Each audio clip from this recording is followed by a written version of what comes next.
bode well for you or for the rest of us, really. It turns into a doubting match. All she has, because she has not looked into who I am or what's gone on with. I don't need to look into. Well, look. Yesterday, where was it? It was yesterday. She turned around and said to me, "I need to research my enemy." Yeah. So I researched my enemy, and the first thing that came up was her dead dad. Oh my God. So, like, what do you want me to do? And I figured out why you're so obsessed with Danny, isn't it? Because your dad's name was Danny, isn't it, Voldemort? That's why you're obsessed with Danny. You got this weird obsession, like it's weird. But anyway, I didn't know that. Yeah. Ah, right, okay. Yeah. But let me keep the smoke for later. With my children, she's jumped on a bandwagon with paedophiles. Knows she's fucked up, and now all she does is go to my dead dad and kids.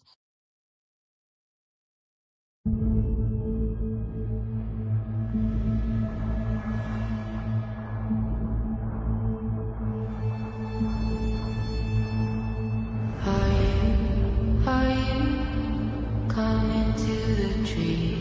They strung up her men. They say who murdered 3. Strange things did happen here. No stranger would it be if we met at midnight in the hanging tree.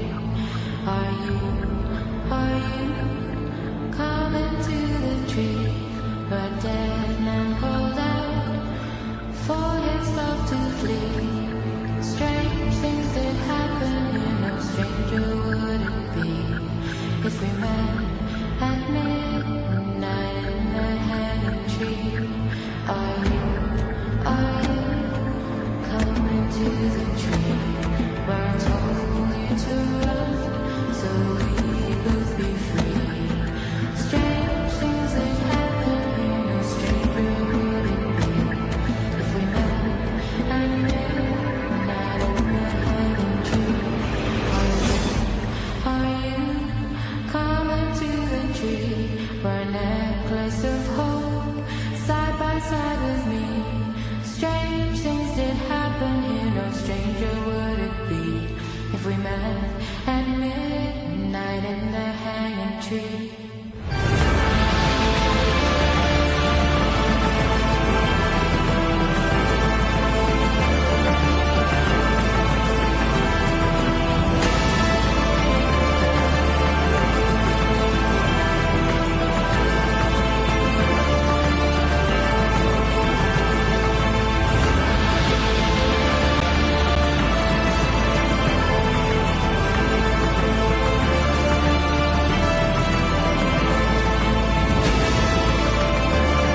For the skin. Yes, it's skin.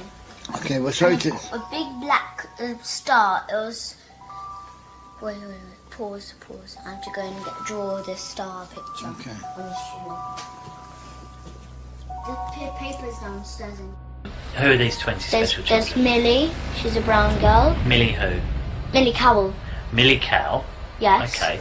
So how do you know she's one of the 20 special children? Because she's because I know the special countries for these sets. Most. Who's that? The teachers, the parents, the staff. Every single teacher wants to know. No, every single, the whole school. The whole school, and we've got our own church. So we can do them. Because after we, as I said, we told David we can specialise in this one. But then after the social services who are in it, they go to families or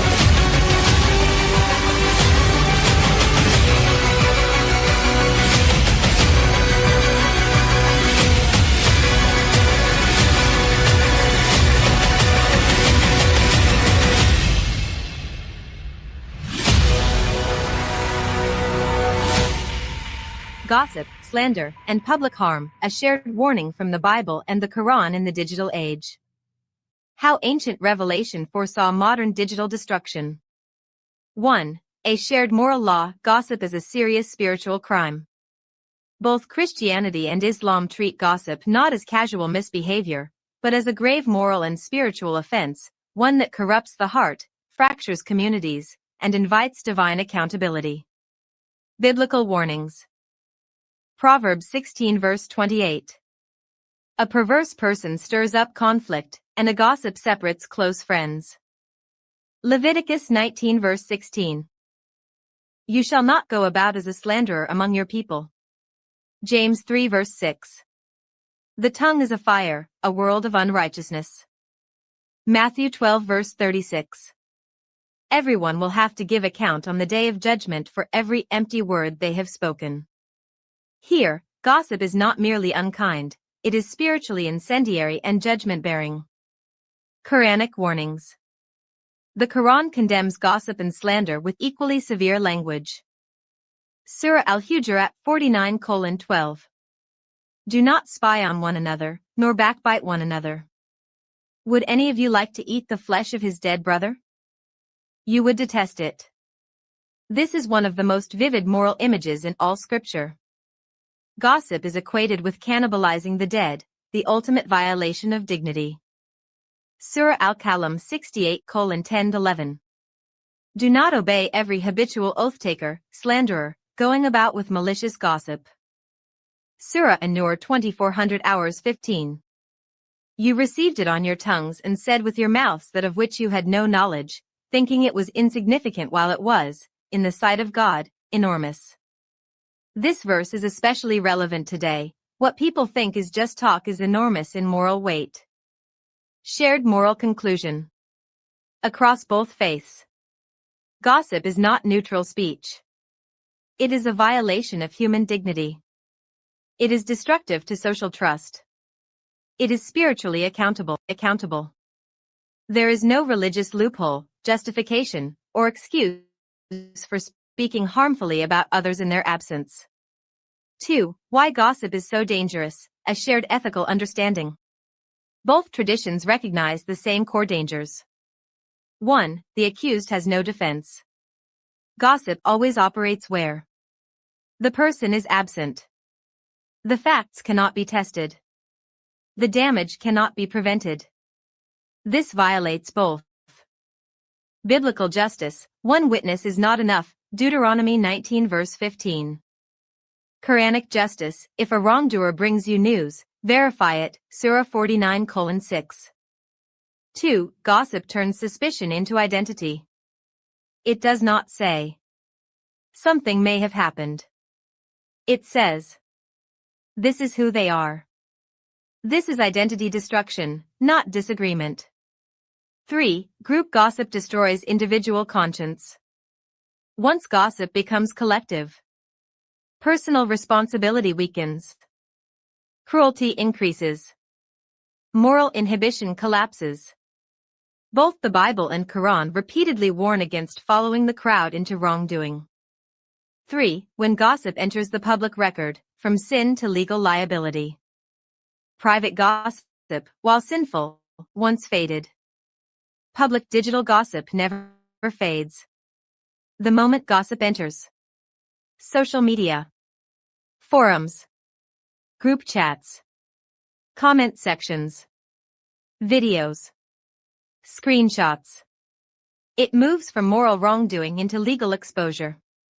Defamation, the legal umbrella. Defamation is any false statement presented as fact that harms a person's reputation. It divides into slander, spoken, temporary, harder to prove, libel, written or recorded, permanent, searchable, archivable, shareable. All online posts fall under libel, not slander. Legal requirements for liability, simplified. 1. A false statement. 2. Presented as fact. 3. Published to others. 4. Causing reputational harm. The Internet automatically satisfies publication and permanence. 4. When gossip becomes collective, conspiracy, harassment and psychological harm. Once multiple people participate online, the legal landscape escalates. Civil conspiracy. If two or more people coordinate, share defamatory material, intend harm, each individual becomes liable for the total collective damage. Harassment and targeted bullying. Online gossip campaigns can meet thresholds for stalking, harassment, threatening behavior, coercive control. This is now frequently criminal, not merely civil. Intentional infliction of emotional distress. Where behavior is extreme, repeated, reckless, psychologically destructive. The law recognizes this as a serious actionable offense. Why online gossip is worse than offline? Because it is permanent, anonymous, algorithmically amplified, global, inescapable, career-destroying, socially isolating. Documented outcomes include PTSD, suicidal ideation, identity collapse, total reputational exile. This is why group-based online gossip is not merely cruel, it is often sadistic in its effect. 5. Theological meaning of the digital age. Here your insight becomes extraordinarily powerful. Scripture warned against gossip in a world where words faded. We now live in a world where words never die. For the first time in human history, every word can be recorded, stored, retrieved, quoted, used in court, spread globally within seconds. The Bible's warning. Every idle word will be accounted for. And the Quran's warning. You uttered it with your mouths, thinking it insignificant, while it was enormous in God's sight. Have become materially, legally, and digitally real. The Internet has not weakened divine warning, it has multiplied its consequences. 6. Gossip versus justice, a shared moral contrast. Gossip. Justice. Speaks in absence. Confronts in presence. Spreads suspicion. Seeks verification. Destroys reputation. Protects dignity. Avoids accountability. Demands evidence. Entertains the ego. Requires humility. Divides communities. Preserves peace. Both Christianity and Islam align truth with restraint, not exposure. Final synthesis, a unified warning for our time. Christian and Muslim scripture agree on something profoundly important. Gossip is spiritually dangerous. Slander is morally grave. Public accusation without proof is a form of injustice. Group-based attack multiplies guilt. Words carry divine, social, and now legal consequence. The internet has created a world where words do not disappear. Accusations cannot be forgotten. Falsehoods cannot be fully undone. And reputations can be destroyed without physical violence. What once died in a room now lives forever in databases, screenshots, court records, and search engines. A final shared truth. The Quran calls gossip eating the flesh of the dead. The Bible calls it a fire set from hell. The law calls it defamation. The victim experiences it as social execution. Different languages. The same moral reality. Yeah, like, fuck. None of us have ever done anything to the levels of what Esau have done. Yet you're obsessed with us. Esau, on the other hand, you're terrified of, aren't you? You are terrified of Esau. On that note, big up in the super chat. Another 19.99 from Arafina. She put, "We are family. Hey, hey, hey, hey, hey, hey. Hogshead trolls up." Wait, let me think that through. We are family. Hey, hey, hey, yeah. We've got all the Hogshead trolls with me. No, that doesn't fit. We are family. Hey, hey, hey, yeah. I've got Hogshead trolls all with me. No, one more time. We are family. Hey, hey, hey, yeah. I've got all Hogshead. No, I've got Hogshead trolls. I've got all Hogshead trolls with me. I've got all Hogshead trolls with me. That works. We are family. Hey, hey, hey, yeah. I've got all Hogshead trolls with me. Hey, hey, hey, yeah. Fucking family. Statement on truth, silence, and the moral weight of words. For a long time now, I have lived with the reality of being spoken about in rooms I am not in, on platforms I do not control, and in narratives I have not authored. I have watched from a distance as groups of people, some openly, some anonymously, have sat together, day after day, discussing my life as though it were public property. They have speculated, exaggerated, distorted, and at times outright invented claims about me. They have spoken not only about my character, but about the most painful and private aspects of my life, including my children. Today, of all days, the very day we prepare to make our own truth visible through our website, the same pattern has unfolded again.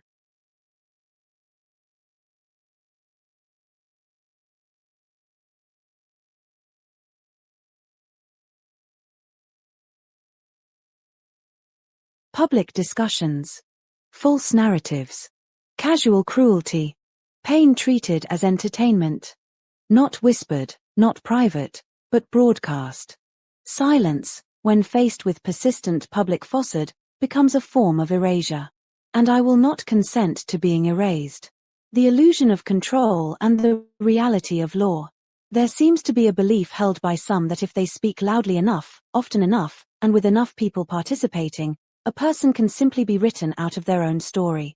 That truth can be drowned. That a life can be reduced to a caricature for clicks, streams, and conversation. But words spoken in public do not vanish. They accumulate. They record. They testify. And what may feel like power in the moment often becomes liability in time. There is a profound difference between disagreement and defamation, opinion and accusation, criticism and harassment. When speech becomes repetitive, targeted, collective, and harmful, it crosses not only moral lines, but legal ones too. Addiction, narcissism, and the vulnerability to harm. Over time, patterns emerge. Some people appear driven by addiction, whether to alcohol, to validation, to attention, or to the chemical highs of online reaction and conflict. Others display traits consistent with narcissism, the need to dominate narrative, the absence of accountability, the inability to tolerate another person's independent voice. When such traits combine with vulnerability, people can become groomed into participation, used as mouthpieces, drawn into dynamics they do not fully understand, encouraged to harm others while believing they are justified. This is not new. Scripture, both biblical and Quranic, warns repeatedly about those who stir division, feed on scandal, exploit weakness, and delight in the downfall of others. The tragedy is that many who participate may not even realize the full weight of what they are enabling. The 7 deadly sins and the mirror of the soul. Christian tradition speaks of the 7 deadly sins not as medieval abstractions, but as spiritual diseases of the heart. Jealousy, resentment towards another's strength, resilience, or voice. Gluttony, not only of food, but of attention, drama, outrage, and validation. Wrath, disproportionate rage that seeks not justice, but destruction. Pride, the inability to admit wrongdoing. Sloth, moral laziness that follows the crowd rather than conscience. Greed, using another's life as currency. Lust, not only sexual, but a lust for power over another. Islam speaks with equal force about these same moral dangers. Envy that consumes good deeds. Arrogance that blinds the heart. Suspicion that corrupts judgment. Backbiting that devours human dignity. And the love of scandal that distances a person from God. Different traditions. The same diagnosis. How faith warns us not to become what we hate. Both Christianity and Islam teach that sin does not merely harm the victim, it reshapes the soul of the one who commits it. When a person repeats lies, justifies cruelty, normalizes harassment, laughs at another's suffering, they do not merely harm another human being. They move themselves further away from God, from conscience, and from truth. Scripture does not warn against gossip because God is fragile. It warns against gossip because we are. The psychological cost of being publicly misrepresented. To live under constant misrepresentation is not trivial. It affects safety, reputation, mental health, family relationships, children, livelihood, and one's sense of belonging in the world. What is said casually on a live stream does not land casually in the life of the person being discussed. Online cruelty is not less real because it is virtual. It is often more inescapable because it follows a person into every space. Truth does not require a mob. I have not written this because I need a crowd. I have written it because truth does not require permission. I do not need to silence others to exist. I do not need to erase anyone to speak. And I do not need to become cruel in order to be strong. If others continue to use my name for attention while denying me the right to speak for myself, that contradiction will eventually speak louder than any statement I could ever make. A final word on God, not grievance. This is not ultimately about revenge, exposure, or retaliation. This is about alignment with God. Both the Bible and the Quran teach that God sees what is hidden. God hears what is whispered and broadcast. God knows the intentions behind every word. And God is not mocked by collective denial. History shows us again and again. Truth does not always win quickly. But it does not remain buried forever. My position, simply stated. I will not participate in public cruelty. I will not return lies with lies. I will not sacrifice my integrity for outrage. And I will not be erased by people who only know how to speak about me, never to me. This is not a declaration of war. It is a declaration of existence, truth, and faith. Kaylee Ainov. Umbrella Grape Solutions. UGS Common Law Church Limited 16246006. Bode well for you or for the rest of us, really. It turns into a shouting match. All she has, because she has not looked into who I am or what's gone on with. I don't need to look into. Well, look. Yesterday, where was it? It was yesterday. She turned around and said to me, "I need to research my enemy." Yeah. So I researched my enemy, and the first thing that came up was her dead dad. So, like, what do you want me to do? And I figured out why you're so obsessed with Danny, isn't it? Because your dad's name was Danny, isn't it, Voldemort? That's why you're obsessed with Danny. You got this weird obsession, like it's weird. But anyway, I didn't know that. yeah, Oh, right, okay. yeah. But let me keep the smoke for later. My children. She's jumped on a bandwagon with paedophiles, knows she's fucked up, and now all she does is go to my dead dad and kids.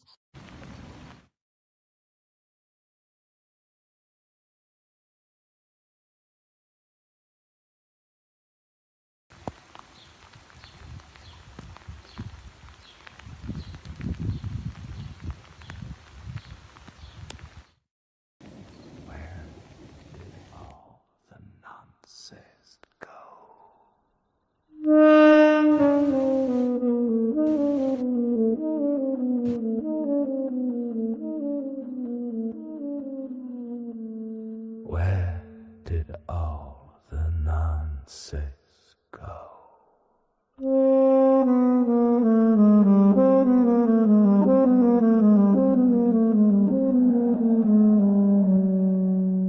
Where did all the nonsense go?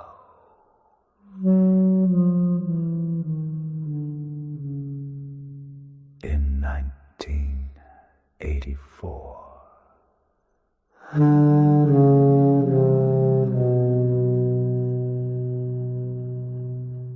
Lurking on the World Wide Web. Lurking on the World Wide Web.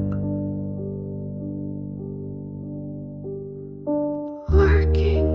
That's not where I live currently. I come from Greenwich. I don't live in Greenwich. I haven't lived in Greenwich for a very long time.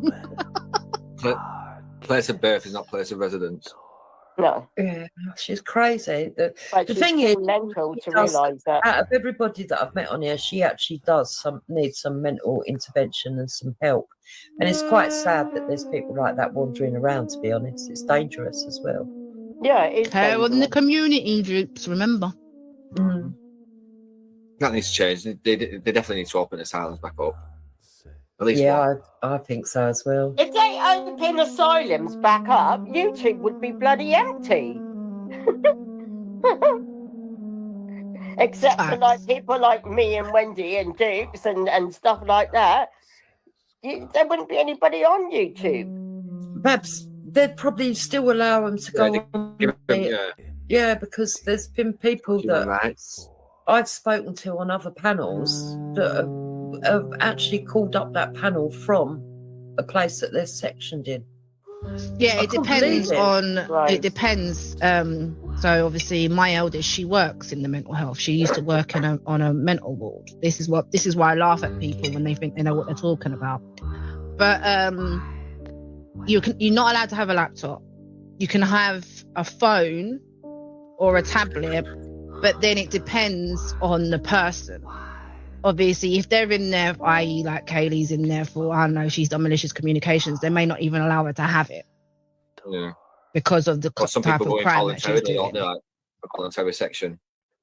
Yeah, that's what I believe. She voluntarily went there for a week and discharged herself, because there's no way you would have been section 2'd and out within a week. It takes around about 6 weeks.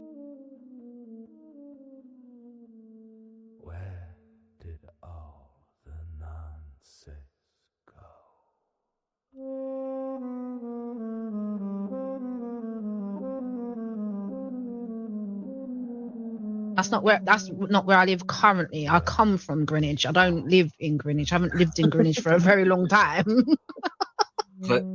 Place of birth is not place of residence. No. Yeah, she's crazy. The thing is, mental to realise that. Out of everybody that I've met on here, she actually does need some mental intervention and some help. And it's quite sad that there's people like that wandering around, to be honest. It's dangerous as well. Yeah, it is. Well, in the community groups, remember. That needs to change. They definitely need to open asylum. And you're all having your little digs at Kaylee, aren't you? And don't get me wrong, we've all had a little dig at Kaylee, unfortunately. Sorry, Kaylee. It is true, unfortunately. Sorry, Kaylee. And you're all having your little digs at Kaylee, aren't you? And don't get me wrong, we've all had a little dig at Kaylee, unfortunately. Sorry, Kaylee. It is true. Everyone's.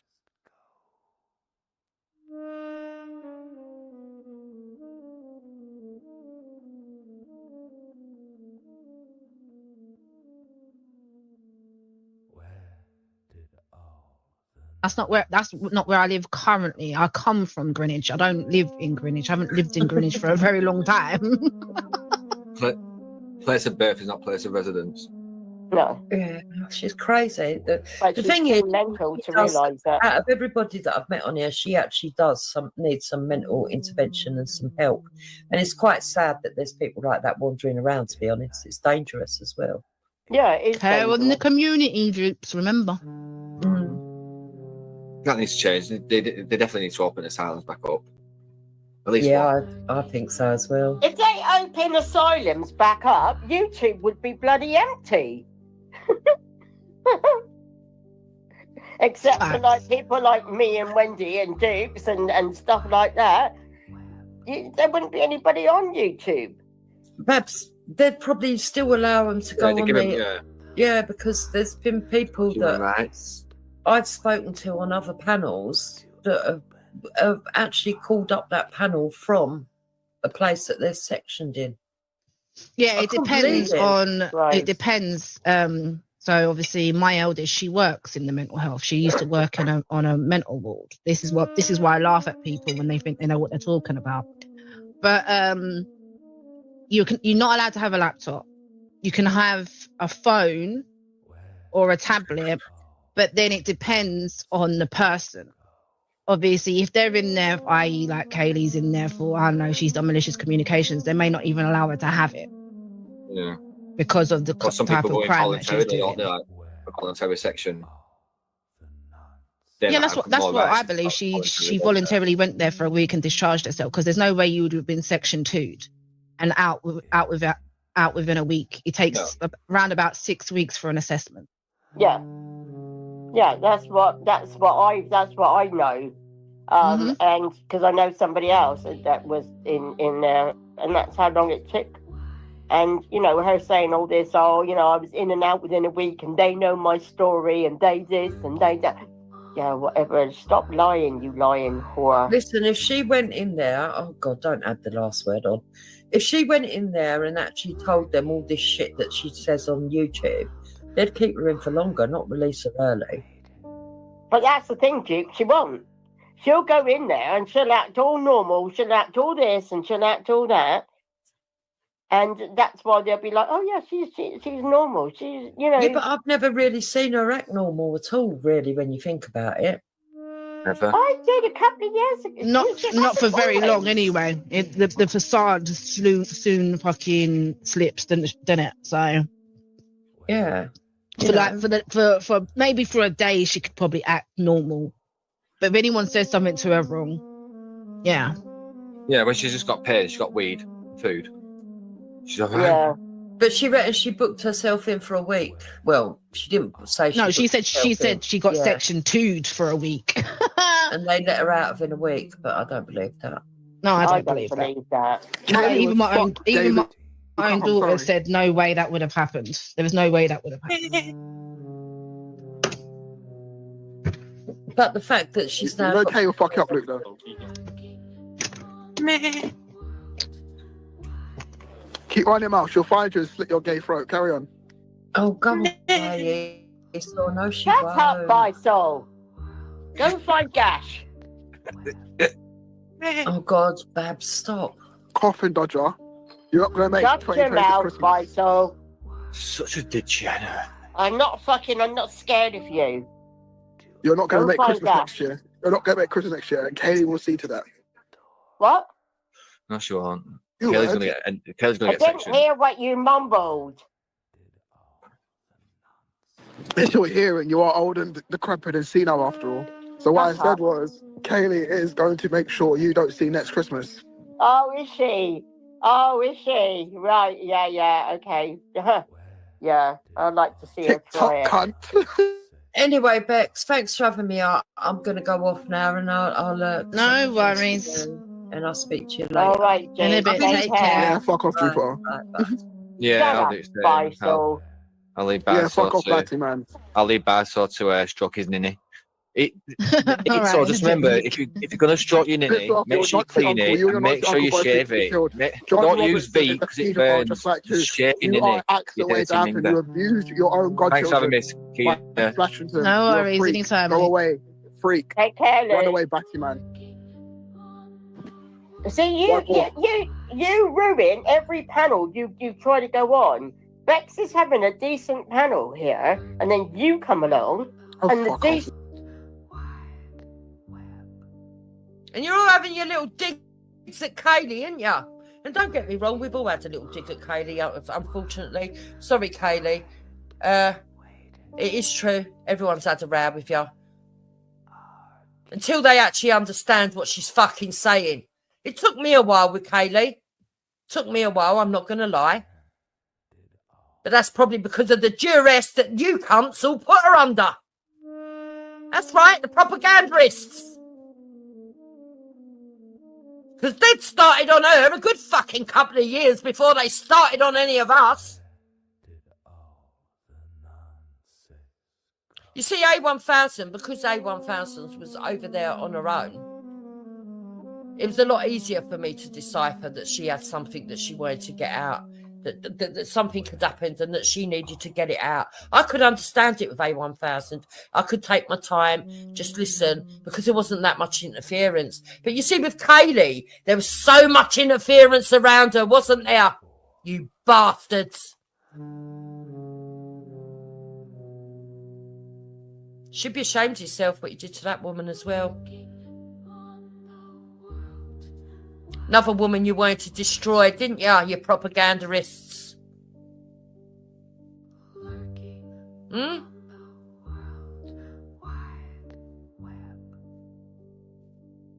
Meanwhile, you got all the little hangers on, and you, isn't it funny? Isn't it funny, eh? Let's pick on another woman.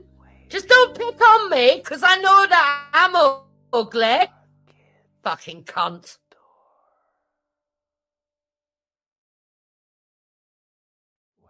And poor Bex is left with Trooper you. is not decent, and Luke Bag of cunts, that's what you are. definitely not decent. Oh, They're a lot more decent than You don't care you. about kids. A lot You don't more care about decent women. than you. Trooper don't wishes even care about for yourself. death for dead children. She's You've not a got no decent person, self-respect. piece of shit. None of you. You're not You've got decent. no standards. You're the one that's not decent. And then you want to try and have the cheek. Trooper wants people to get You rid of their and children. that. She ain't decent. She's stupid. She's And a you're all having your female. little digs at Kaylee. Oh. Ain't ya? And don't get Kaylee out of, unfortunately. Sorry, Kaylee. It is true. Everyone's had a row with you. Until they actually understand where I what live she's fucking currently. saying. I come from It Greenwich. took me a while I with don't live in Kaylee. Greenwich. I haven't lived in It took Greenwich me for a a while, very I'm long not gonna time. But that's probably Place of because birth of the is not place of duress that residence. you cunts all No. put her under. She's crazy. That's She's right, mental, propagandists. realise that. Out of everybody that I've met on here, she actually does. Because they'd started on her a good fucking couple of years before they started on any of us. Like that wandering Yeah, around, like, to be honest, it's well. dangerous as well. Yeah, it's Hey, You well, see, you A1000 community because remember. A1000 Anything. was over there on her own. That needs to The change. levels of what They- you saw. they It was a lot definitely easier soften for me the to sound back up. decipher that she had It something makes Yeah, that sense she as I well. wanted to think get so out. as well. If they That something open had asylums happened and that back she up, needed to get it YouTube out. would be I could bloody understand empty. it with You A1000. are I could take my terrified time, of just Esau. listen, because there wasn't Exactly that like much people like interference. me and But you see, Wendy with and They got me in a Kaylee, super Jason chat. there and was stuff so like much that, interference around her, wasn't there there? wouldn't be anybody on But YouTube. Bastards. are Perhaps family. they'd probably Hey, still hey, allow hey, them hey, to hey, go they on give him there. Hogshead Trolls. Yeah, because Should be there's ashamed been of yourself people talking to that that Let woman me as speak well. that through. I've spoken to on other panels that are We Another are woman you wanted to family. destroy, Hey, didn't you? hey, You hey, propaganda hey. We've place got that they're all the sectioned in. Hogshead Trolls with me. No, that doesn't fit. We are family. Hey, hey, hey, hey. I've got And you're all Hogshead having Trolls your on little with digs me. at Kaylee, No, ain't one ya? more time. And don't get me wrong, We we've all had a are little dig at Kaylee, family. Hey, unfortunately. hey, Sorry, yeah. Kaylee. I've That's not got where all that's Hogshead. not where I live currently. It is No. true. I come from Everyone's had a Greenwich. I row don't with live you. in Greenwich. I I've haven't got lived all in Greenwich for a very Until long they time. actually understand I've what got she's all fucking Hogshead saying. Trolls with me. Place It of took birth me is a not while place of with We residence. Kaylee. are It took me a while, I'm not going to lie. The thing is, that's probably because of the duress that you cunts all put her under. That's right, the propagandists. And it's quite sad that there's people like that wandering around, to be honest. Because they started on her a good fucking couple of years before they started on any of us. Well for you or for the rest of us, really. That needs to change. They definitely need to open this. You see, A1000, because A1000 was over there on the road. If they open asylums back up, YouTube would be bloody yesterday. She wanted to get out. Something could happen that she needed Except to for get it people out. like I me could and understand Wendy it and if they Dix want and I stuff could like take my that. time, just listen. There wouldn't Because it wasn't that much anybody interference. But you see, with Kaylee, there was so much interference around her, wasn't there? Because there's been people that I've spoken to on other panels. I figured out why you're so obsessed with Danny, isn't it? Because your dad's name was Danny, isn't it? The place that they're sectioned in. That's why you're obsessed with. Yeah, it depends on it depends. So obviously, my eldest, she works. She used to work on a mental ward. This is why I laugh at people when they think they know what they're talking about. Let me keep the smoke for later. Meanwhile, you got all the little hangers on and yeah, you can have a phone or a tablet, but then it depends on the Just person. don't pick on me, because I know Obviously, if that they're I'm in there, ugly. i.e. like Kaylee's in there for, I don't know, she's done malicious communications, they may not even allow her to have it. Because of the type of crime that she's doing. Voluntary section. Yeah, that's what I believe. She voluntarily went there for a week and discharged herself because there's no. You don't care about kids. Look, yesterday. You don't care about women. Yesterday. You don't even care about It was yourself. yesterday. She turned around and said to Got no me, self-respect. I need to research my enemy. You've got no standards. So I researched my enemy. And then you want to try and have the the cheek first to thing tell that me came up was that her I can't dead dad. maintain mine. Well, I can. And I will. So like, So what do you Dave, want me to do? Yeah, And I it's figured that out lump, you're isn't so it? obsessed with It Danny, depends. isn't it? Your dad's So name obviously, was And I my don't eldest, care how she much works weight in you've the lost. mental health. She used We'll to all work remember on a you mental as ward. the This drunken, is why I laugh at fucking people when alcoholic. they're talking about it. But you're not allowed to have a laptop. You can have a phone or a tablet, but then it depends on the person. Obviously, if they're in there, i.e. like Kaylee's in there for, I don't know, she's done malicious communications, they may not even allow her to have it. Yeah. Because of the Some type people of go crime that she's involuntarily, aren't doing. they? Like a voluntary section. Yeah, that's what I believe. She voluntarily went there for a week and discharged herself because there's no way you would have been section 2'd.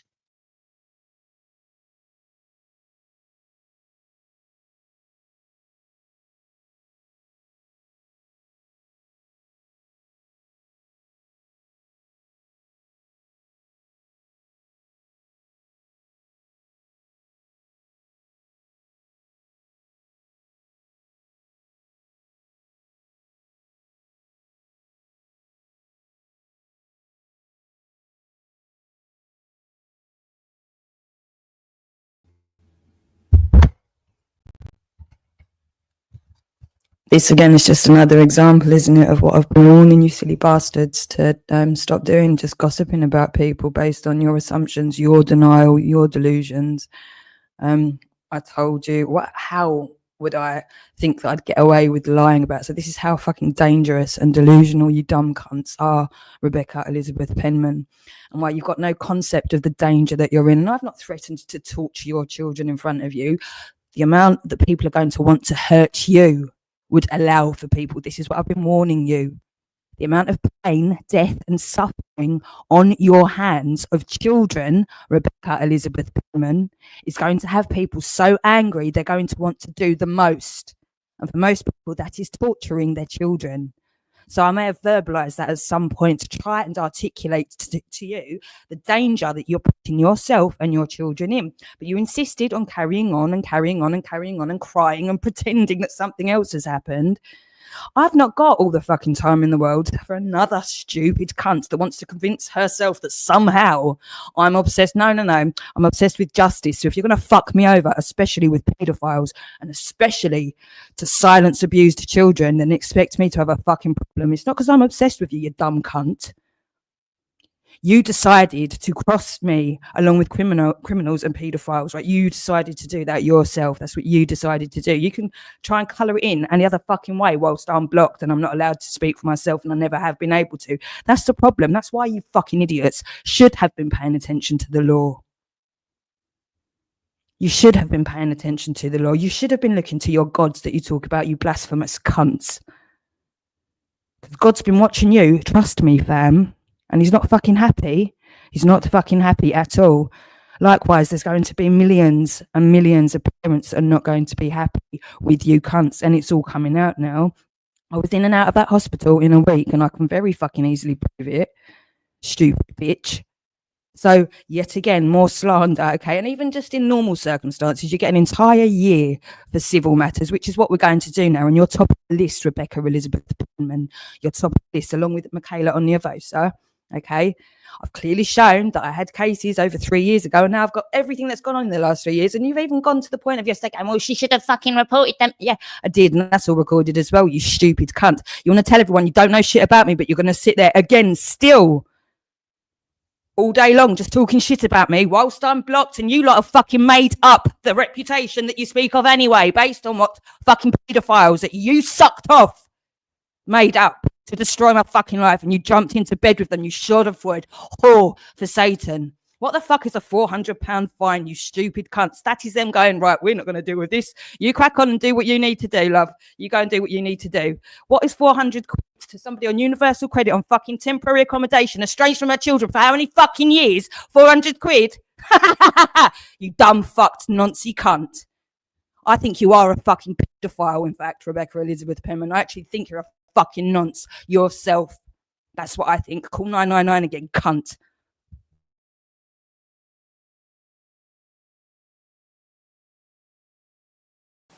Well, so they also make shoes of the skin, of the baby's skin. They got a special tool and they put it in the skin and like in the baby's skin, and then they take it out.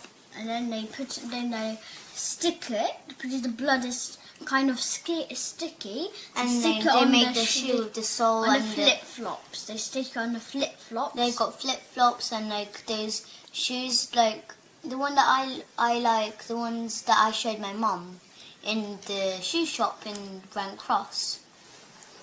Those ones with this big, it got a big star on its baby skin, but it's not like, if it's not, you can do it coloured, but it's not like, it's a bit see-through there. For the skin? Yes, it's skin. Okay, well, sorry to... A big black star, it was... That's not where I live currently. I come from Greenwich. I don't live in Greenwich. I haven't lived in Greenwich for a very long time. Place of birth is not place of residence. No. Yeah, she's crazy. The thing is, mental to realise that out of everybody that I've met on here, she actually does need some mental intervention and some help. And it's quite sad that there's people like that wandering around, to be honest. It's dangerous as well. Yeah, it's well, in the community groups, remember. Mm. That needs to change. They definitely need to open asylums back up. At least I think so as well. If they open asylums back up, YouTube would be bloody empty. And you're all having your little digs at Kaylee, except for like people like me and Wendy and Diggs and stuff like that. Sorry, Kaylee. There wouldn't be anybody on YouTube. It is true. Everyone's had a row with still allow them to go on the... Until they actually understand what she's fucking saying. It took me a while with Kaylee. Panels took me a while, I'm not going to lie. Actually called up that panel from... But that's probably because of the duress that you council put her under. Yeah, it depends on... Right. It depends. So obviously my eldest, she works in mental health. She used to work on a mental ward. This is why I laugh at people when they think they know what they're talking about. But it is true. Everyone's had a row. You're not allowed to have a laptop. You can have until they actually understand what she's fucking or a saying. Tablet, but then it depends on the person. Obviously, if they're in there, i.e. like Kaylee's in there for, I don't know, she's done malicious communications, they may not even allow her to have it. Yeah. Because of the type of crime that she's doing. Like a voluntary section. Yeah, that's what I believe. She voluntarily went there for a week and discharged herself, because there's no way you would have been Section 2'd and out within a week. So what does this tell us? What does it tell us? That I'm completely not mentally unwell to the point where you lot can't even believe that that would even happen. This is, again, your delusion, your desire, because you need to make it that I'm a bastard so that it warrants and justifies somehow the abuse. But that's never going to happen anyway, because even if I was that much of a cunt, legally something should have happened. It's not that a gang of wankers decides to just administer their fucking justice on somebody over the fucking internet because they decide. No, you dumb fucks. You've really fucked up here, legally and lawfully. Really super duper fucked up, okay? Now, I've got all of the evidence. I had cases against the men that you decided to suck off, Rebecca. Okay, so 400 quid fine is fuck all. They haven't kept me in to do anything. They're not pushing it anywhere else. They know that they can't touch me with what I've got. So a 400, that's fine. That's fine. No pun intended. That's absolutely fine. So I'm free, aren't I, to carry on doing exactly what I'm doing. All right. So the first actual hearing is going to be Christmas Day. Michaela Onyavosa of 7 Joan Crescent. I'm going to make promotional videos. It's going everywhere and everyone's welcome. And then Rebecca Elizabeth Penman is going to be on the 1st of January 2026. These are our first 2 actual hearings. That's the beginning of potential trials for these 2 women, where we're going to take our time, go through it. We're going to have the actual evidence, all the stuff that you lot have been really waiting for. So Christmas Day, Michaela Onyavosa of 7 Joan Crescent is the first official Kaylee's Kangaroo Court Club hearing. Okay, and Rebecca Elizabeth Penman is on the 1st of January 2026.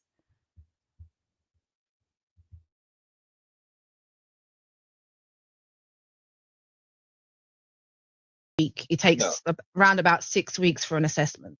Yeah, that's what I know, and because I know somebody else that was in there, and that's how long it took. And her saying all this, I was in and out within a week, and they know my story, and they this and they that. Yeah, whatever. Stop lying, you lying whore. Listen, if she went in there, oh God, don't add the last word on. If she went in there and actually told them all this shit that she says on YouTube, they'd keep her in for longer, not release her early. But that's the thing, Duke. She won't. She'll go in there and she'll act all normal. She'll act all this and she'll act all that.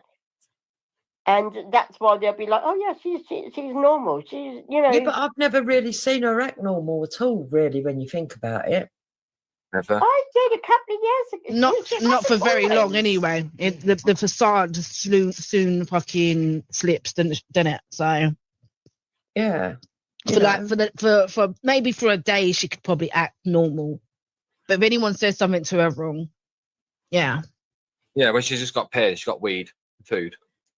She's like, yeah. But she reckons she booked herself in for a week. Well, she didn't say. She said she got section 2'd for a week, and they let her out within a week. But I don't believe that. No, I don't believe that. Even my own daughter said no way that would have happened. There was no way that would have happened. But the fact that she's now okay with fuck up, Luke, though. Coming to the tree, they strung up a man. They say you murdered 3. Strange things did happen here, no stranger would it be if we met at midnight in the hanging tree. Are you coming to the tree where dead man called out for his love to flee? Strange things did happen here, no stranger would it be if we met at midnight in the hanging tree. Are you coming to the tree where I told you to run so we both be free? Strange things did happen here, no stranger would it be if we met at midnight.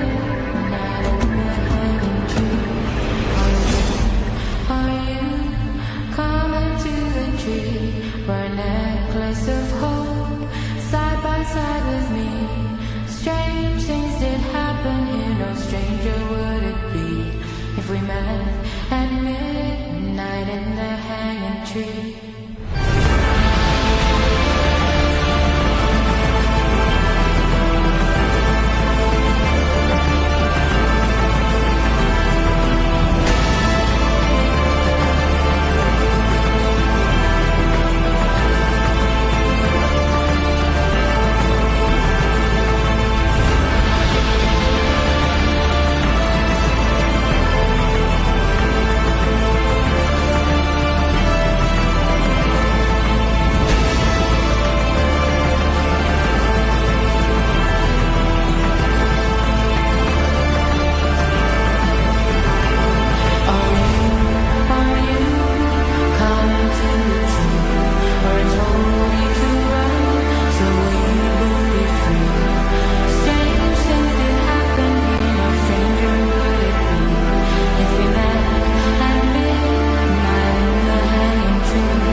nonsense go?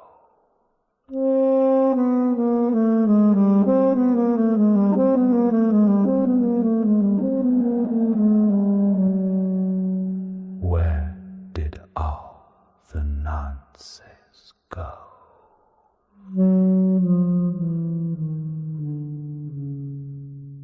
In 1984.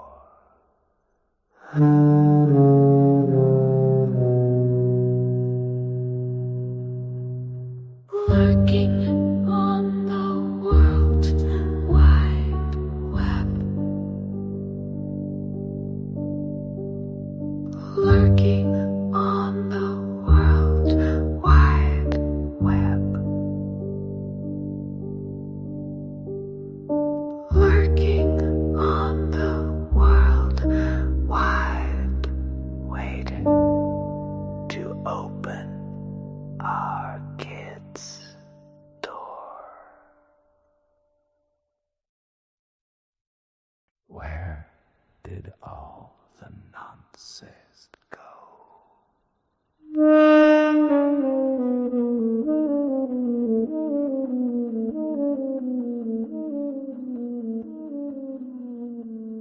Where did all the nonsense go?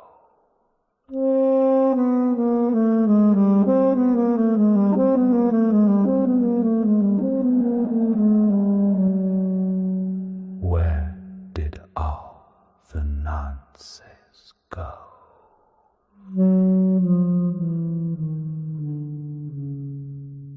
In 1984.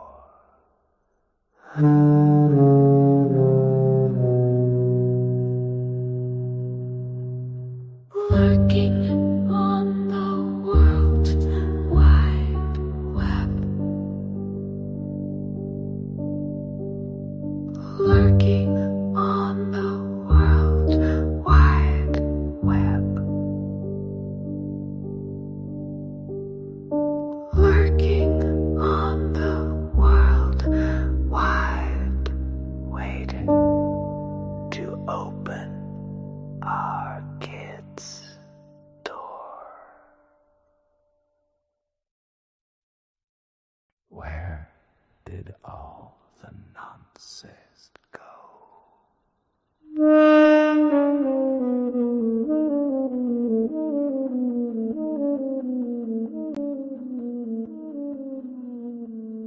Where did all the nonsense go?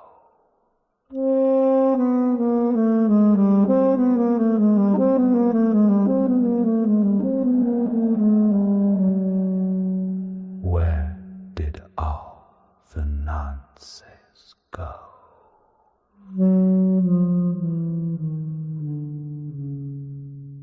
In 1984.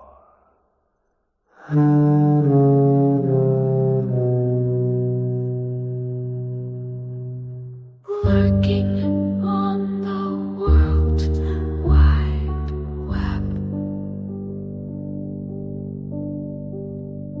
Lurking on the World Wide Web. Lurking on the World Wide, waiting to open our kids' door. Where did all the nonsense go?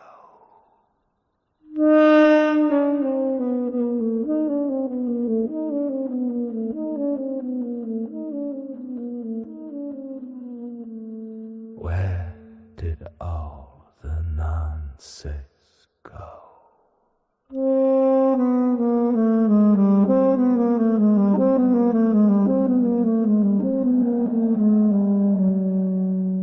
Where did all the nonsense go?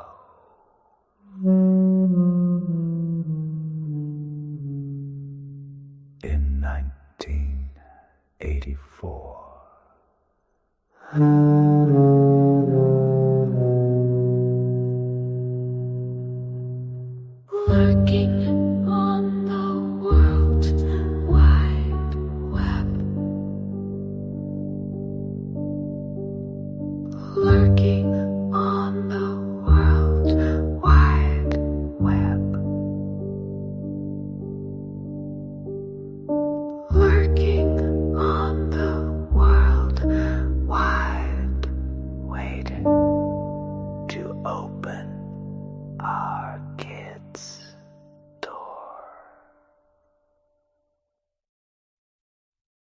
Where did all the nonsense go?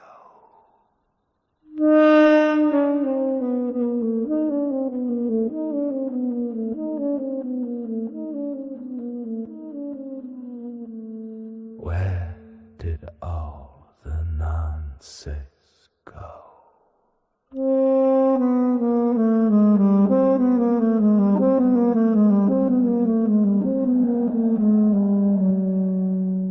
Where did all the nonsense go?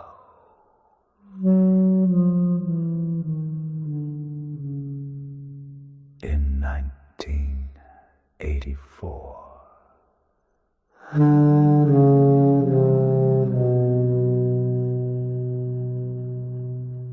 Lurking on the World Wide Web. Lurking on the World Wide Web. Lurking on the World Wide, waiting to open our kids' door. Where did all the nonsense go?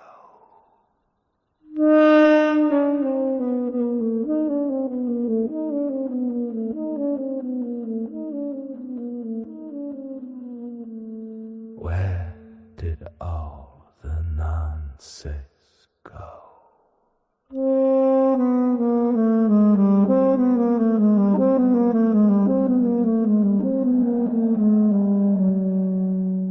Where did all the nonsense go?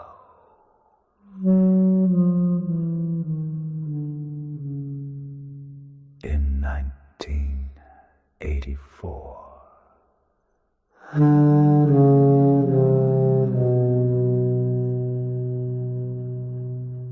Lurking on the World Wide Web. Lurking on the World Wide Web. Lurking on the World Wide, waiting to open our kids' door. Where did all the nonsense go?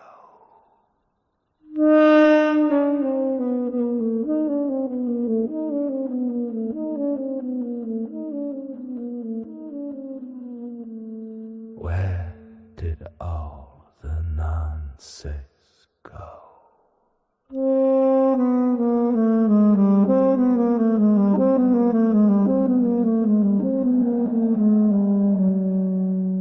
Where did all the nonsense go?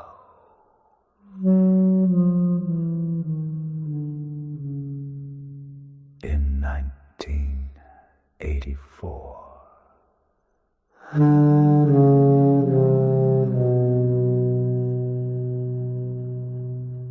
Lurking on the World Wide Web.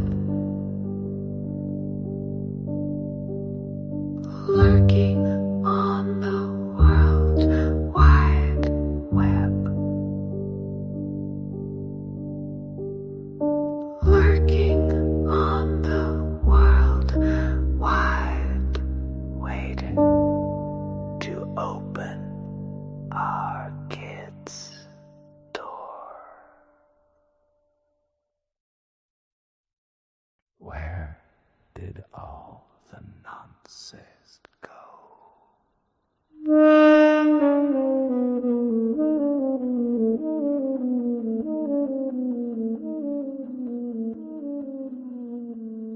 Where did all the nonsense go?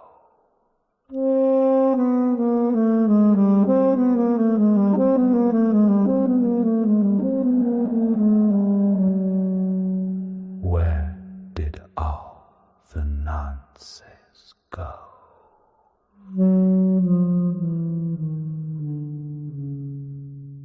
In 1984.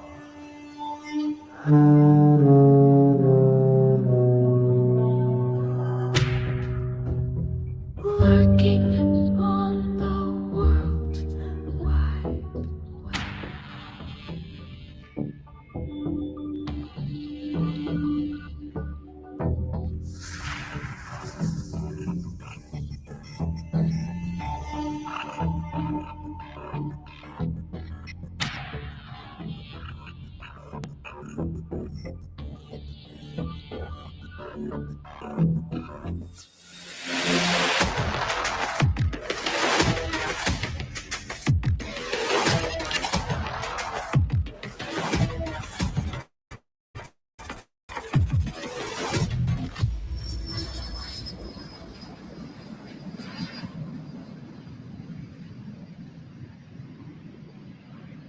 Perhaps the greatest lie ever perpetrated on populations all over the world is the condensation trail lie.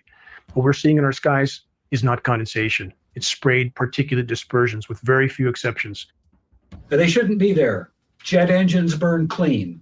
So if there's anything coming out of them, it's an additive. They're absolutely not contrails. Contrails do not linger, dissipate, and go into cloud coverage, period, in the report. And I kept saying to people, you know, what is this? Because now the sky is no longer blue. It's starting to turn gray. And what I found was kind of like, it was not socially acceptable. You know, we're all going to pretend this is not really happening. And I thought, oh, this is very bad. Most are unfamiliar with a science term called global dimming. That term refers to the amount of direct sunlight that no longer reaches the surface of the planet due to light scattering particles that are building up in the atmosphere. And although many of these particles are from industrialized pollution, the larger majority are from the ongoing climate engineering solar radiation management operations.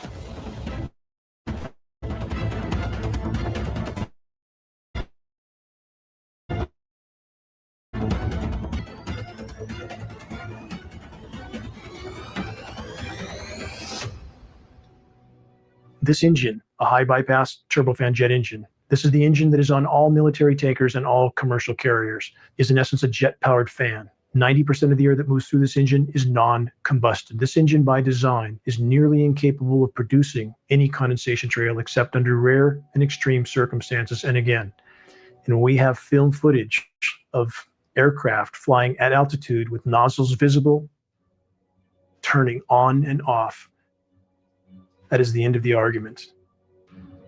Since even before man could fly, there was an effort to try to modify the weather. We have weather modification patents going back 100 years plus. These are historical films of what can be done with a biplane, a small biplane that carries a very small payload. And that much can be done. How much more can a fully loaded military tanker, KC-10, KC-135, C-17 Globemaster, how much more material can they put in the air? About 500 times more with a single tanker. In regard to the condensation trail narrative, many refer back to the trails left by World War II bombers as proof that we are only seeing condensation trails in our skies. But geoengineeringwatch.org found on military archives film footage, which we posted, of World War II B-17s at altitude turning off a sprayed dispersion. We know that climate engineering was deployed immediately after World War II, so testing was absolutely ongoing. Clearly, these bombers were used for beta testing. Film footage proves it. Weather was a weapon used over Vietnam. Would you expect that to be then deleted from the availability? No. To continue to expand the scientific aspects of it, to have it available in your portfolio of weapons would be a natural process. Therefore, should you expect that it is available on demand to have the ability to modify weather? Absolutely, within this country and others. Climate engineering is the crown jewel of the military-industrial complex. Climate engineering has been used to destabilize and topple nations all over the globe, facilitating military occupations by hostile countries like the US. We know that some of these countries are having their precipitation cut off because they have stated so on the floor of the UN, like the president of Iran stating emphatically that NATO weather modification programs were cutting off the precipitation to Iran, but US media never covered it. We have an economic model operating globally, which is operating based on covert force. And I have very serious questions after watching the financial patterns as to whether that financial force or that force includes weather warfare. People were coming to me, telling me about this. So because of that, I went to the government in Ottawa under Freedom of Information. There was a 40-page report, of which half the pages were completely blank, and the other half had a lot of blank outs. But there was sufficient information to tell me that, yeah, they're aware.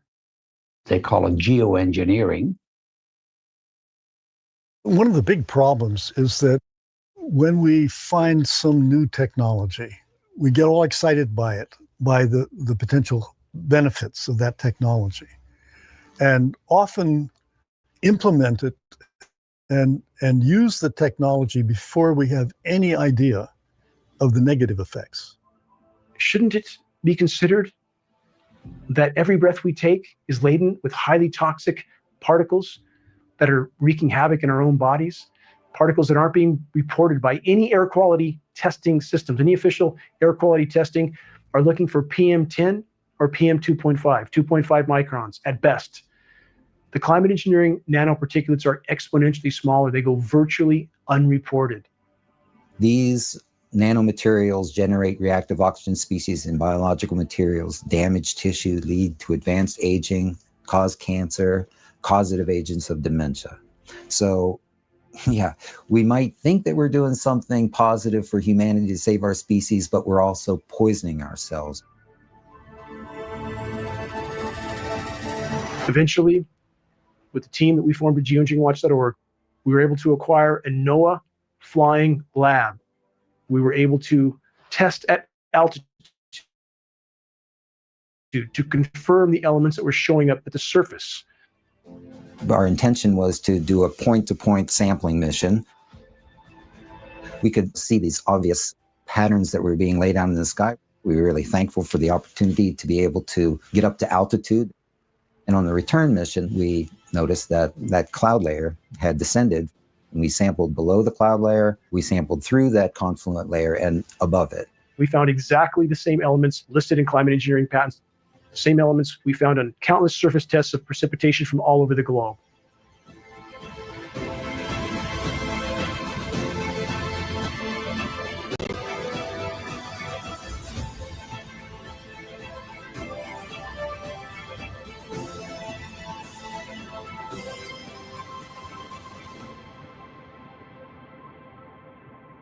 Governments all over the globe and the entire climate science community are telling the population urgently that climate engineering operations, solar radiation management operations need to be immediately deployed to try to mitigate the warming of our planet, to try to preserve what's left of its life support systems. And yet when the public, those that are awake, try to bring to the attention of academia and elected officials that we see climate engineering already being conducted in our skies all over the globe. It's already been deployed. Lab tests prove it. Film footage proves it. Documents prove it. And yet we have the continued denial from the climate science community and official agencies telling us that we're not really seeing what we're seeing in the skies. They tell us if climate engineering were deployed, it would look exactly like what we're seeing in our skies. But then again, they tell us that we're not really seeing what we are actually seeing. The paradox is the more the climate engineers spray the planet, destroy the ozone layer, disrupt the hydrological cycle, and increase the overall warming of the planet, the more they feel they have to ramp these programs up to try to mitigate some of the damage that these programs have done in the first place. That is the true definition of insanity. As a society, we are like a freight train heading for a broken bridge that is just a few years away from us. And I think people don't understand the exponential increase of toxicity in the environment. These operations should be considered the most insane endeavor ever deployed by the human race. These operations are systematically derailing all of Earth's life support systems in the attempt to blot out the sun. The myopic, short-term objective of trying to cool the planet while worsening the overall warming. The climate engineers, if these operations are allowed to continue, are pounding the nails into our collective coffins. From a scientific perspective, and what we know about nanomaterials and their effect on human health and the environment, this is a serious problem. And it really does warrant further scientific investigation. We need the answers to get to the bottom of this national security problem.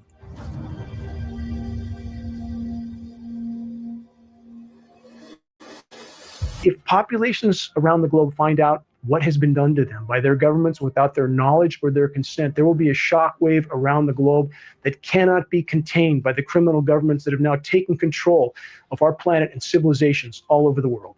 Just bringing transparency will shift so many things that it will make it extremely difficult, because you cannot manage an entire planet with overt force, only with covert force. If we bring transparency to who it is in the covert force, it shifts everything. Look at your own health and you know what is going on. And if you love your children, join us in fighting what we need to fight. This is a just fight. It's the right fight. It's the right cause. And if the climate engineering operations, which are derailing Earth's life support systems, are not immediately exposed and halted, all other challenges for the human race become moot, because the planet will no longer support life. We are in completely uncharted territory. Virtually the entire web of life is being systematically contaminated and decimated by the ongoing climate engineering operations, on top of all other forms of human activity or anthropogenic activity that are wreaking havoc in the web of life. Climate engineering, mathematically, statistically speaking, is the single greatest and most immediate threat we collectively face, short of nuclear cataclysm. Sounds like pure science fiction, but there is a growing underground movement of people who believe that our harsh drought is part of a government conspiracy. Here, outlandish ideas like weather warfare and climate engineering, in other words, weather control, are accepted as basic fact. Climate engineering is the greatest single assault on the environment ever launched by humanity, without question. Dane Wigginton, lead researcher for Geoengineering Watch, is sounding the alarm. Climate engineering, they say, is to blame for the harshest recorded drought in California history. Dane is used to skeptics. He once was one himself. Talk is cheap for those that haven't investigated. I didn't want to believe this either.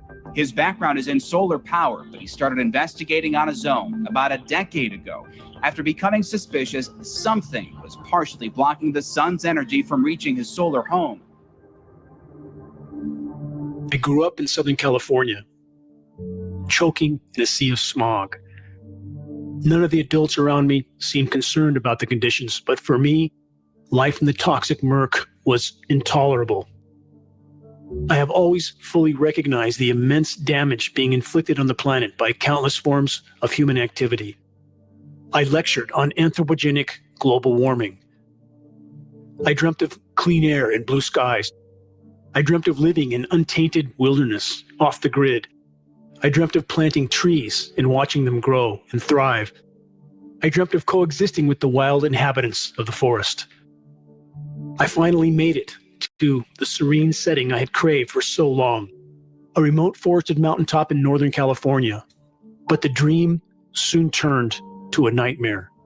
When I began to lose significant amounts of my solar power uptake from my off-grid wilderness home, I knew something was radically wrong.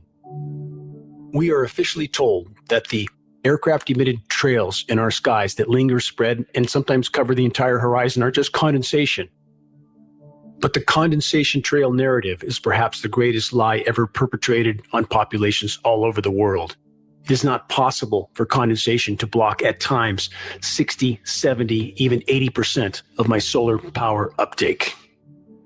I began to research the issue of geoengineering, aka climate engineering, programs that governments around the globe and in climate science communities have told us are only proposals. Yet, there they were in the skies above me. Even today, we are being told falsely by the climate science community that we have one final card to play to try to avert total climate collapse, total planetary meltdown. But this is in fact a lie. Climate engineering, weather modification patents go back more than 100 years. But all available data indicates that programs were first deployed at scale immediately after World War II and deployed over the polar regions in the attempt to increase the size of the polar ice packs and thus try to regulate Earth's temperatures. It lays the predicate and the foundation for the development of a weather satellite that will permit man to determine the world's cloud layer and ultimately to control the weather, and he who controls the weather will control the world. Numerous government documents posted at geoengineeringwatch.org, some as much as 800 pages long, prove that global governments, even governments that the public perceives as being adversarial, are in fact colluding and cooperating on the climate engineering issue due to the cross-border ramifications. You can't climate engineer over your own country without affecting the entire planet. They are all working together on these issues, and other governments around the globe are either actively or passively cooperating. Is the government experimenting with our weather? People say the government is up there in airplanes spraying all kinds of chemicals to change or manipulate the weather. It is called geoengineering, fighting global warming by putting a chemical dust in the atmosphere and reflecting harmful radiation back into space. You could use barium oxide, for example, which makes big fluffy clouds. You could use tiny little bits of aluminum, which is benign in the environment, and essentially manage the climate. There are 172 bills before the U.S. Senate right now calling for more weather modification programs. A Weather Modification Act calling for research in, quote, attempting to change or control by artificial methods the natural development of atmospheric cloud forms. My personal opinion is that we have to keep geoengineering on the table. We have to look at it very carefully because we might get desperate enough to want to use it. There is a line of research on what's called geoengineering, which are various techniques that would delay the heating to buy us 20 or 30 years to get our act together. The stated goal of some of the world's most recognized geoengineers, like Dr. David Keith and Dr. Ken Caldera, is to put 10 to 20 million tons of nanoparticulates into global skies annually. That's an inconceivable amount of material. This material is on top of industrialized pollution. Right? This is about how we engineer the planet. It's about the fact, an uncomfortable fact, but it is a fact, that we have the technical ability to do this. They are all fast acting, they are cheap, and they are fundamentally imperfect. And the problems of how you control something where an individual country can have tremendous leverage over the whole planet's climate, and where there are winners and losers in ways that really could be unpredictable. And I mean, not to frighten you, but I think you can imagine scenarios that lead to war. Another example is the array of technologies, often referred to collectively as geoengineering, that potentially could help reverse the warming effects of global climate change. One that has gained my personal attention is stratospheric aerosol injection. There's all sorts of ways you could do this, but the standard idea has always been spray sulfuric acid in the stratosphere 20 kilometers over our head and use that to stop the planet warming up. The example many people cite was when the Mount Pinatubo volcano exploded. And all of this ash went into the air and had a cooling effect on the Earth. And so people have long proposed since the mid-60s that you could artificially add dust to the stratosphere and cool the planet. Not that this would be a good solution for global warming, it would not. But it does show the way we're steadily developing the powers to manipulate the planet with comparative ease. That sulfur in the lower atmosphere is masking some of the climate warming from CO2. So is this the global dimming or something? Yeah. Other leading ideas basically to emulate what big volcanoes do, put material in the stratosphere to reflect sunlight. So the problem is the following. If you add SO2 to the stratosphere, SO2 doesn't condense. So you might want to put alumina in. Alumina has a very high initial refraction. It's very small. It doesn't coagulate. And you can engineer particles that have particular properties. You can get them out of the stratosphere. You can concentrate particles near the poles. Costs are so cheap that the richest people on the planet could perhaps afford to buy an ice age. It's extraordinarily cheap. I knew it was cheap when I found that they were quoting me in tons. It's also true that particles, as they get bigger, fall out a lot faster. We sort of step back and think, okay, well, how would you actually make particles in the stratosphere? This is really engineering now. If it was aerosols in the stratosphere, it would likely be put there by airplanes. Start with a fleet of just 2 or 3 kind of modified business jets. The basic idea is that if you let a plume off on an aircraft by just changing some little details, you can actually get much smaller particle size distributions by doing this kind of spraying. So there are all sorts of side effects. I'll get to them in a second. But if you put sulfuric acid in the stratosphere, for example, you could deplete stratospheric ozone. Smaller size means more surface area, but more surface area means less ozone. Is this stuff in the stratosphere going to be killing some number of people that are going to be sacrificed? It's an obvious concern. If it kills 1 million people and we're only doing 1% more, we're just killing 10,000 more people. You can do math. Okay. But that's so killing people is not the objective here. So if I made a decision, or if there was a collective decision to do a geoengineering program, and you put, say, the kind of program I think makes more sense to put about 1 million tons a year in, but let's say, you might end up killing many tens of thousands of people a year as a direct result of that decision. And so the only thing that we can do to cool the planet, or that society can do to cool the planet, is deploy these sorts of technologies. And by the way, it's not really a moral hazard. It's more like free riding on our grandkids. And it means there are going to be winners and losers, just like there are winners and losers for CO2, but they're different winners and losers. So this makes the problem, if anything, harder to solve. You've introduced another dimension of complexity into the managing the planet's climate problem. What we're watching financially is a great deal of public policy being promoted on the theory that we have climate change. And yet in that discussion, we never talk about, well, what's all this spraying and how is that involved? Engineering the weather gives you the ability to overcome or prevent droughts. It gives you the ability to inflict them if you don't go along. And the brilliance of inflicting a drought is there's no popular support against you. So this kind of invisible warfare, if it can be done, is very effective, it would seem to me, both positive and negative. Well, imagine if you can predict the weather over long periods of time, how much money you can make. You know, you can trade it. How do you manage money in that world? Many people message me confused and bewildered as to how it is possible that such colossal programs can occur in skies above our heads, programs of climate engineering and solar radiation management that are literally decimating Earth's life support systems. And these programs are not being acknowledged by any official source, not being acknowledged by the climate science community that has indeed betrayed the human race and the entire web of life by their denial of the ongoing climate engineering elephant in our skies. And the people that message me are perplexed at how such atrocities can be ongoing for so many decades. And we have still official denial, and we have populations that are all too willing to accept that denial. I began to test for some of the primary elements named in climate engineering solar radiation management patents, starting with aluminum, barium, and strontium. My test came back from the state certified lab. To my dismay, these elements indeed were present in significant amounts, and subsequent tests showed higher and higher and higher amounts, continuing to escalate until one test was as high as 3,450 parts per billion of aluminum. This is highly toxic rain.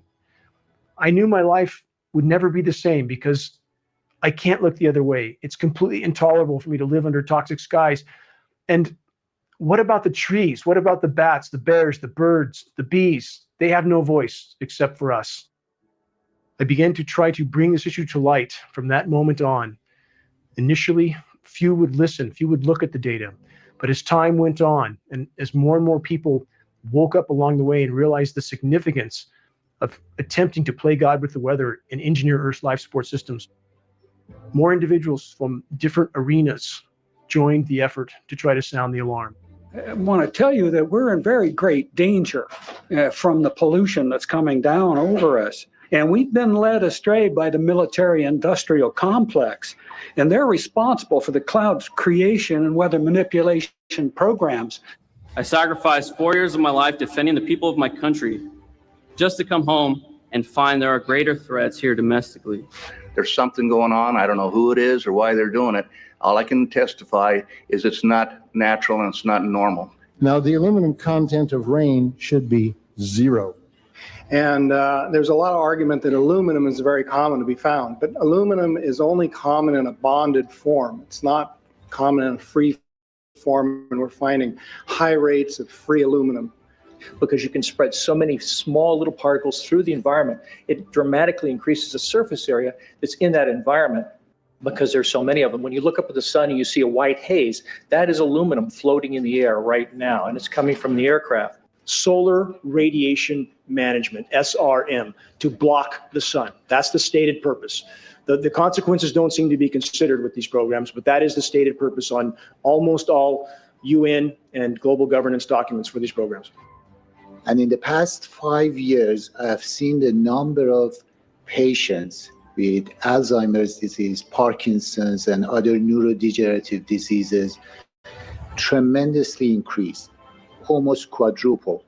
United States code says you cannot experiment on the American public, and if you do, you got to report it to Congress within 30 days. Where's the proof it did that? But it's also to get the media to start reporting on this. So all of us have a consequence that we may not be aware of. And it is important for all of us to join together and to put a stop to these programs and to hold public discussions on them for as much as possible. And I want all of you to know that it's important that we realize that this is not normal and natural, that these are programs, experimental programs that are being conducted at this time, and we all have to stand up and say no.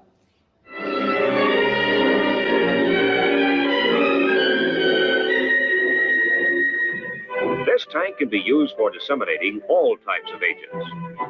Anti-crop spray from aircraft using the Aero X2A has proved very effective in field trials. For larger planes, the Air Force has perfected spray equipment. This B-17 has several spraying nozzles and carries the tank in the bomb bay. I'm Charles Jones, Brigadier General, U.S. Air Force retired. In the years 1953 through 1962, I was stationed in Germany. Then we moved to England in 1959 while assigned to the 42nd Tactical Reconnaissance Squadron with dual missions of electronic countermeasures and weather reconnaissance. We also had the responsibility of reporting jet engine contrails throughout our area of responsibility in Europe, North Africa, the Mediterranean, and Eastern Atlantic. We were responsible for pinpointing the exact altitudes of all jet engine contrails noted within the flying area of responsibility in both the weather and ECM aircraft missions. We became experts on jet engine aircraft contrails and all of their characteristics. Much different from the white aircraft spray trails that consist of scientifically verifiable spraying of aluminum particles and other toxic heavy metals, polymers, and chemical components. These are the long white spray trails that linger and slowly expand into light cloud cover that soon cover entire areas with an overcast, very light cloud cover. We're never going to get to the bottom of climate change until everything is laid on the table about geoengineering and the disasters that it can and is causing. My name is Richard Rolig. I served a career of 34 years in the United States Air Force. I was able to achieve the rank of Major General. I was in the acquisition business, developing new weapon systems, and did lead one major top secret program for 3 years. During the 10 years I worked at Raytheon, the exposure to various programs was limited to what they wanted you to work on. So even though I still had the top secret clearance and certain programs I got exposed to, that was not one of them. That was compartmentalized as it should be. And unless you had a direct impact or you were personally involved in it, you would not have received that particular clearance. It goes back to around October of 17. I'm residing near an Air Force base here in Tucson, Arizona, Davis-Monthan Air Force Base. Aircraft exiting, doing their flight training, etc. And having lived around Air Force my whole life, my father even being a pilot, it became obvious to me that the contrails that were coming out of some of the aircraft in the local area were not normal looking. They took on a different texture.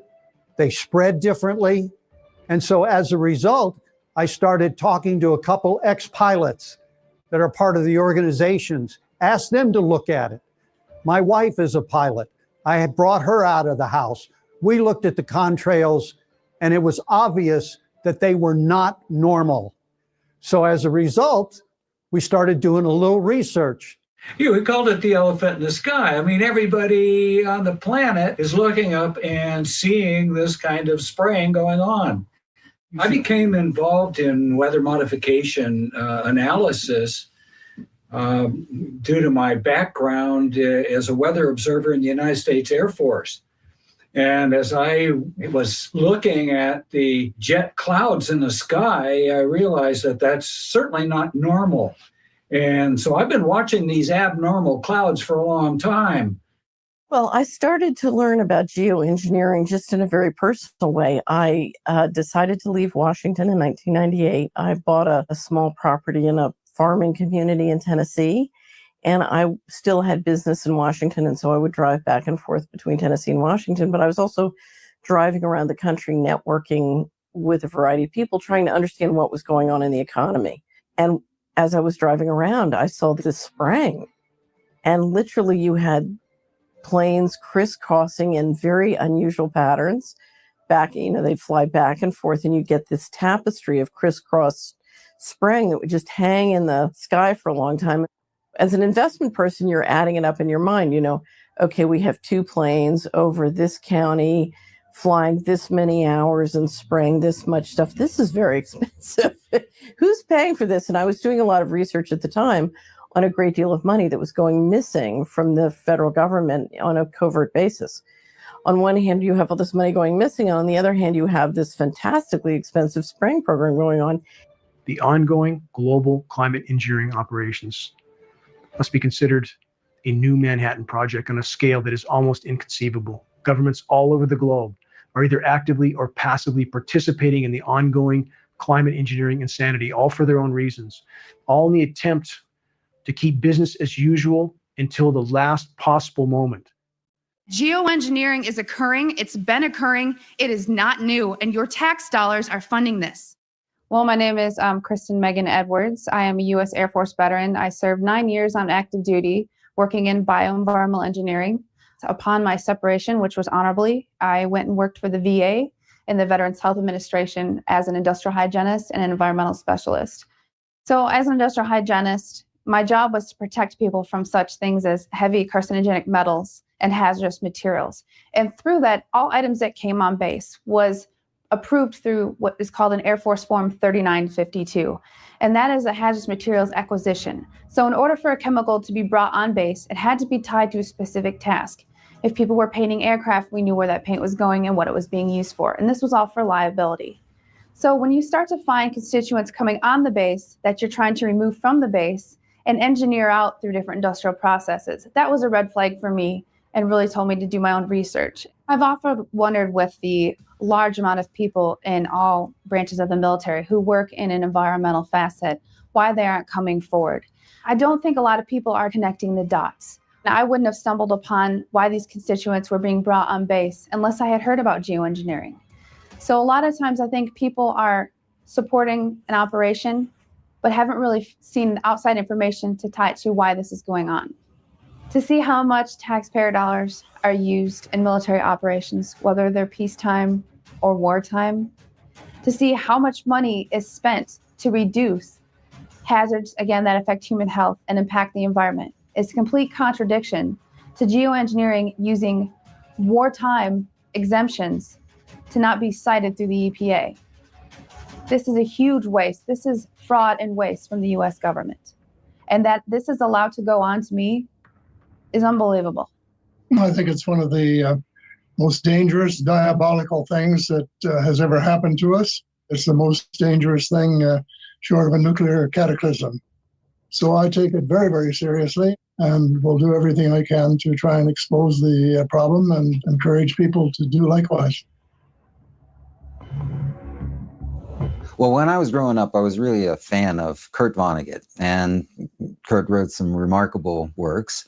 And I later learned that most of the fodder for that work came from the work of his brother, Bernard Vonnegut, who was a scientist at GE under Irving Langmuir, the lead scientist there. That work was focused on the production of ice crystals at elevated temperature using a compound called silver iodide. I would like to take you into the laboratory and show you a few of the experiments that led us to our outdoor experiments in converting clouds into snow.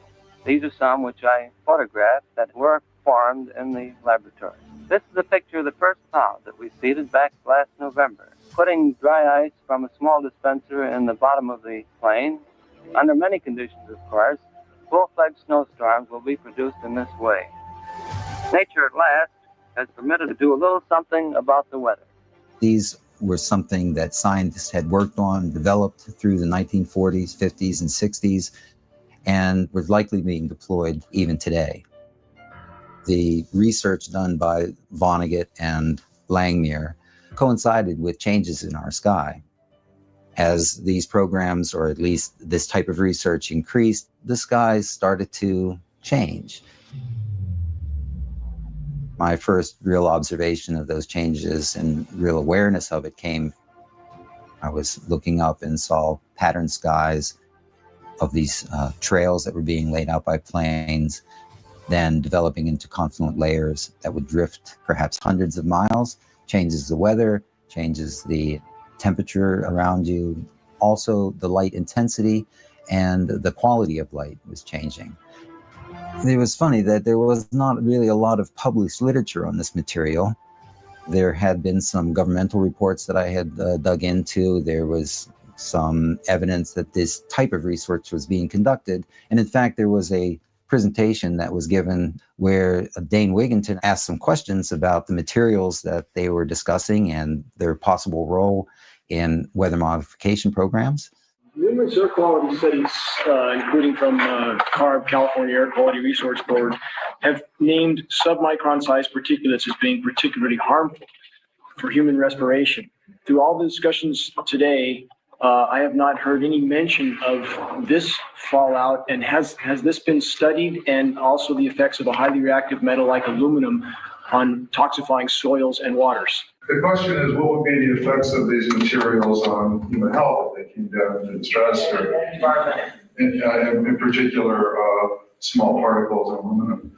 In our climate model, we looked at how much additional acid rain, acid snow you would get from the sulfur coming out of the stratosphere if you did it at a rate of 5 megatons per year or 10 megatons per year of sulfate. And it turns out that amount is so much smaller than what humans put into the troposphere on an annual basis by burning fossil fuels as a byproduct. Even in pristine areas, the soil would have a buffering capacity and it wouldn't be harmful. So the collaborators of mine working on the aerosol scheme are actually folks on Carnegie Mellon who focused on human health impacts. And while we haven't published it, that was the very first thing we did, was do the order of magnitude calculation, federal pencil and paper, but with an expert on human health impacts about whether there could be an issue. And the answer is no, clear-cut no. So for the numbers of particles going to the stratosphere are so tiny compared to the loadings on human health. There are other things that worry me a lot, like the rain on these particles in the upper troposphere when they might affect high clouds. And for aluminum or other particles, there are a lot of toxicological things that need to get looked at seriously. But if you just think about the sheer number of particles and the human health impact of small particles, the answer is, well, we haven't published it. That was the first thing we looked at with some of the leading experts who do epidemiological research on human health impacts, and it's not even close to huge. So 10 megatons of aluminum dumped into the atmosphere will have no human health impact. So let me be more careful here. We're to separate out the toxicological, but so the alumina we've only begun to research and publish nothing. The question I was asking was purely about particle number density. So what we did is we said, we looked at some global estimates now. We have of aerosol global estimates that were built for epidemiological purposes of the global loading of aerosols in terms of health impacts. And we said if we added on top of that what we're doing from the stratospheric aerosols, could it have any impact? And the answer is that was totally irrelevant. But that was just one particle number. We haven't done anything serious on alumina, and so there could be something terrible that we'll find tomorrow we haven't looked at. So after I saw that footage, I contacted Dane and I started asking him some questions myself because I was interested in what he knew already. I mean, he was very forthcoming with all types of information. I realized that he had published a lot of material online, and I started perusing that material and found that, he was digging at something where there was, again, a lack of available scientific evidence. And that's where I became quite interested in contributing in any way that I could. I then, working further with Dane, and with great thanks to our contributors, was able to take a number of flights where we could sample through these condensation trails or these confluent layers that had been laid out earlier in the day. So on the first sampling mission, we started at the Baltimore-Washington International Airport. The University of Maryland has a twin-engine Cessna that is a flying laboratory. It has a sampling nozzle at the front of the plane that collects air samples prior to any contact with the plane or the engines or anything behind. Those samples are then taken through a tube, pass through a filter cassette, and these filters are glass fiber filters that are pretty large pore space filters that do effectively capture ground pollution. So PM 2.5, those particle sizes are 2.5 microns, and they've done a really good job of it. But it's not really the proper equipment to completely evaluate the number of particles that might be smaller than that. And we're talking 10 to 100 times smaller than the PM 2.5 particles. But those do capture some of them. And we flew in an air-controlled zone and basically flew big circles trying to get to altitude, but the control towers wouldn't actually allow us to reach the altitude that we needed. They basically want you to pass through that zone. The second flight that we conducted was flown from BWI to Albany International Airport. All right, we're just in pre-flight here. This morning, we observed emissions from several planes, several high-altitude planes, flying between 25 and some up to 40,000 feet. And the trails that were left behind these planes spread out into a confluent layer. And the low angle of the sun in the morning allowed for us to observe the polarizing effects of those particles using simple polarizing lenses. We could see these obvious patterns that were being laid out in the sky. We were really thankful for the opportunity to be able to get up to altitude, that we could observe these materials and sample that cloud layer. Our intention was to do a point-to-point sampling mission where we could actually reach altitudes, approaching 20,000 feet. Unfortunately, on our flight from BWI to Albany, the layer that we observed was at 27,000 feet, and I think we made it to about 23,000 feet, perhaps. And so we were below that confluent layer that we observed. We landed, had lunch, they refueled the plane. We have two blank control samples. One was taken prior to the flight, one was taken after the flight. So we should have, again, two blank samples and actually three samples, one on ascent, one at level flight, and then slight ascent from 17,000 to 21,000, and then changed the filter and took another sample, third sample, as we descended.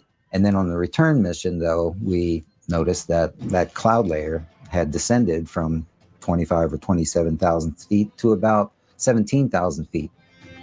So we could easily reach through that, and we sampled below the cloud layer.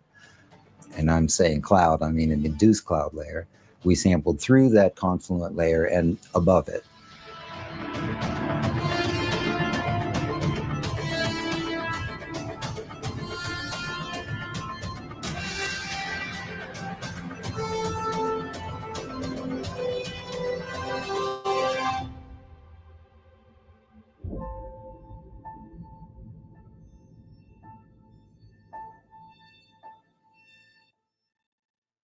The basic building blocks of climate engineering are to saturate the atmosphere with electrically conductive light scattering particles and polymers, particles like aluminum, barium, strontium, manganese.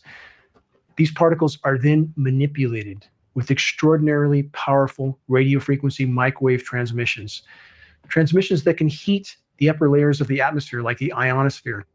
that are used to create pressure zones that steer upper level wind currents, which then steer weather systems. These particulates, when they are manipulated with these frequencies, can literally move air masses. This is an integral part of climate engineering that is not known or being acknowledged by many. Extraordinarily powerful and dangerous radio frequency microwave transmissions.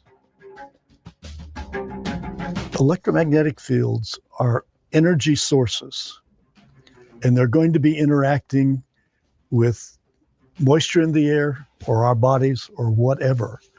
And therefore, it's not at all surprising that you're going to find some movement in relation to exposure of weather patterns to electromagnetic fields. When you have things like HAARP that can send electromagnetic waves into the air column, if you send, lower frequencies, you can calm it all down and you can cool it. Or you can excite it and you can heat it up. So there's complete control of temperature within the environment. In 1985, Bernard Eastland applied for patents. Many claim that these patents have become the blueprint for HAARP, High Frequency Active Auroral Research Program. HAARP is a large antenna where we beam radio frequency energy up into the upper atmosphere. Applications discussed in the patents included destroying missiles. Communications control and disruption were included. There were some other ideas, both to possibly modify weather. What we can do with an antenna is change the portion of the sky into which we insert the energy. HAARP's combined antennae generate a focused billion-watt high-frequency radio beam, which penetrates the lower ionosphere and interacts with the currents of the auroral electrojet. In certain applications, the military acknowledges that it can literally lift the ionosphere. And what they say is, it's not a problem, it's a short period of time, yet when you lift the ionosphere up, the lower atmosphere rushes in and fills that void, which changes localized weather patterns. At its biggest size suggested, if you beamed it for an hour and a half, that would equal the energy in a hydrogen bomb. HAARP is only one installation of perhaps 100 that are on that scale around the globe. You can create high-pressure domes. In the Northern Hemisphere, that creates a clockwise spin, just like the pulley. That allows them to steer the upper level winds into nearly any configuration they wish. So the areas that are under that high pressure dome fry. They fry. Take a look at that round bubble. Is that not telling? That's a high pressure dome parked right over the top of us that ensures nothing can flow in. You would never see this meteorologically 20 years ago. Never. When you have two things that have the same mechanism of action, one would expect that their effects would be either additive or more than additive, that being synergistic. So when we're talking about weather patterns, so you have fog, you have water droplets, you have water in the air. When those water droplets are radiated with microwaves, they're going to do the same thing they do in our body. They're going to generate reactive oxygen species. And when nanoparticles are in that water, they're going to do the same thing they do in our body. They're going to generate reactive oxygen species. So at minimum, one would expect that these effects would be additive, with the possibility that it could be more than additive. And if frequencies do that to particulates, again, what's it doing to us? What's it doing to the web of life? Given anything that's alive has water in it in some form or another, what's happening to us with this? And watch what happens to a flow of water when it's exposed to frequency. Very hard to believe. And when you feel that with particulates, the effect is even more profound. There's a radio frequency transmitter that, based on the signal transmission direction, is isolating precipitation and blocking out a whole section of precipitation. These are one of the radio frequency transmitters, and they're being put up all over the country, all over the world, wherever the grid power will support them. Again, you saw the radio frequency transmission carving out a 90-degree inside corner. That's the overall effect in the end. Completely unnatural. There's not a meteorologist that doesn't know this is going on? No chance. Many ask this question: can cyclones, can hurricanes be manipulated? The short answer is yes. Project Cirrus. The U.S. military has been engaged in hurricane manipulation programs since at least 1947. And these programs have been ongoing ever since, although the U.S. military denies it. They claim they stopped this research. That is a blatant lie.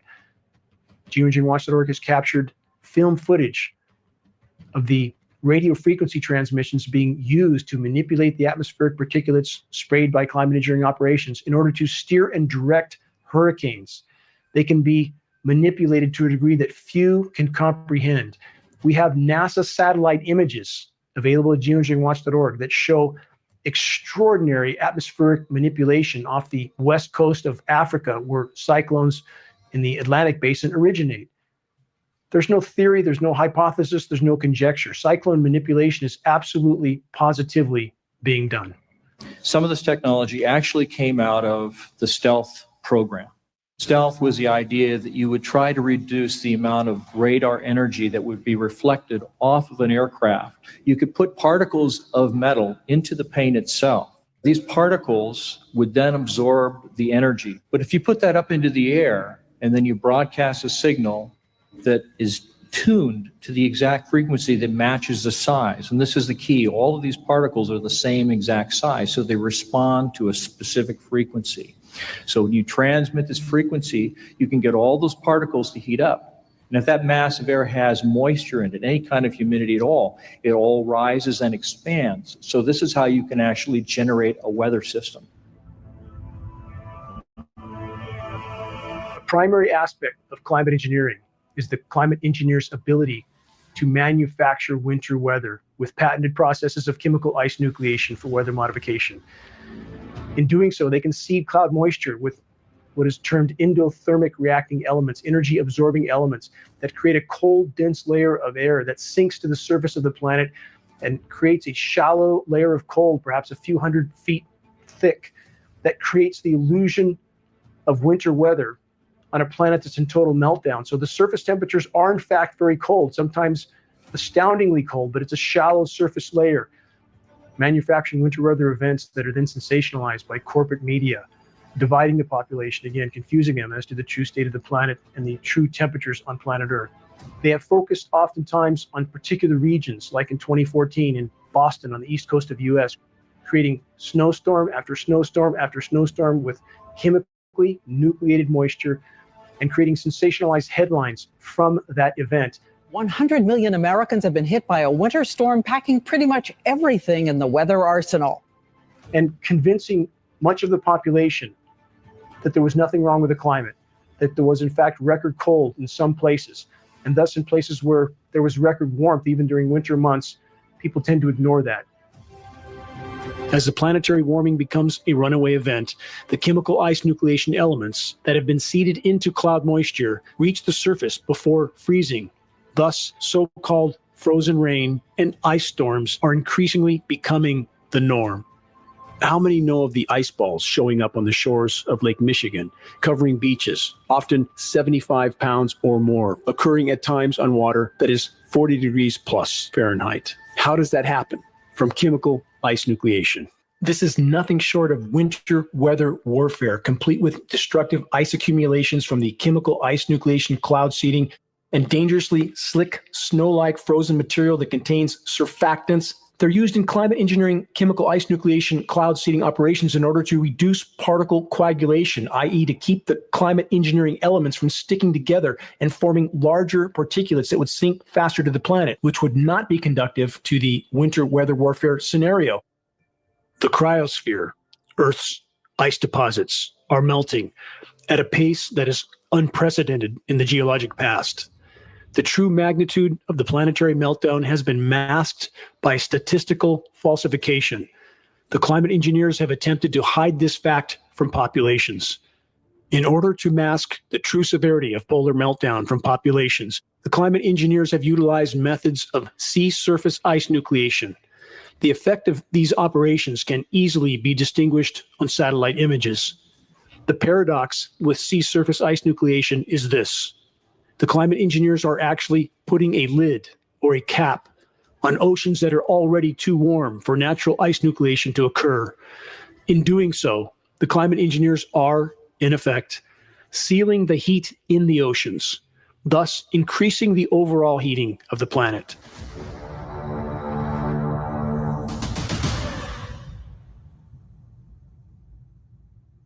It's another larger specimen of black oak. It's mid-February. It's already leafing out. It's 2 months ahead of when it should be leafing out. The leaves last fall stayed on the trees, and in late November, December, when a certain series of rains comes, we've seen this the last 4 years, all the leaves on the deciduous trees wad up dead, but still hang on the tree. As you see lower down on this tree, that's what we have. It appears to us as if some sort of defoliant is included in the aerosol spray mix. And we know fruit farmers have been using this type of method to cause their orchards to go dormant for years. This is because the temperatures have been rising so progressively. Defoliants remove the foliage or leaves from the plant. A week after defoliation spraying, the plants stand dry and almost leafless. Defoliation, a maneuver designed to peel back the cover from which the Viet Cong spring ambushes on Allied supply convoys and troop movements. Decomposition of forest floor duff, the materials on the forest floor, leaves, pine needles, twigs, and sticks, is now almost non-existent. The soil microbiome has been devastated. The root systems of trees and forest flora are dying off, just as the crowns of the trees are also dying off. Climate engineering contamination is not only killing soil microorganisms, it is also causing trees to shut down nutrient uptake, which in turn initiates a slow, protracted death of the forest. Because of Earth's collapsing ozone layer, intense UV radiation is causing the stomata, the respiratory ports of trees, to shut down. Thus, trees don't respirate. They can't feed. They're simply dormant. The forest no longer smells like a forest because the trees are not breathing. Even during the spring and summer months, an increasing number of trees are growthless. What we are left with is stagnant, silent, dry, dead, and dying forests that are just a spark away from total incineration. Every single person that I've talked to so far has made the mention that I don't know why it's doing what it's doing. It's burning differently. It's burning more aggressive than it has in years past. And I know we say that every year, but it's unprecedented. It's burning in every direction all at the same time. The single greatest factor that is creating the conditions for the unprecedented wildfires all over the globe is climate engineering. Why? Because climate engineering is disrupting the hydrological cycle, i.e. the rain cycle. Climate engineering is destroying the ozone layer, which is bombarding forests with incredibly intense UV radiation, killing them from the top down. Climate engineering is ionizing the atmosphere, making it more electrically conductive, and this in turn facilitates more dry lightning, igniting yet more fires. Climate engineering is blanketing forest foliage and forest floors with a highly incendiary dust, aluminum nanoparticulates, barium, polymers. This further adds to the flammability of the forest. From every conceivable direction, climate engineering is the single greatest causal factor in regard to the epic forest fires that are consuming forests all over the globe. The equilibrium of our planet has been completely obliterated. And there are now feedback loops that have been triggered, as many as 50. It means once you knock a domino over, that domino knocks over a larger domino and still a larger domino. And the process continues, and that is now occurring on planet Earth. And now we have methane releasing from formerly frozen methane hydrate deposits all over the globe, in Siberian tundra, on the Arctic seafloor. Methane is escaping, rising into the atmosphere, and covering the planet like a layer of glass. Methane over a 10-year time horizon is from 100 to 120 times more potent than CO2 as a greenhouse gas. There's enough methane in these deposits to turn our planet into Venus many times over, and it is releasing now. And climate engineering, in the attempt to mask what is unfolding, has actually further fueled the process. Climate engineering alters upper level wind currents. That in turn alters ocean currents.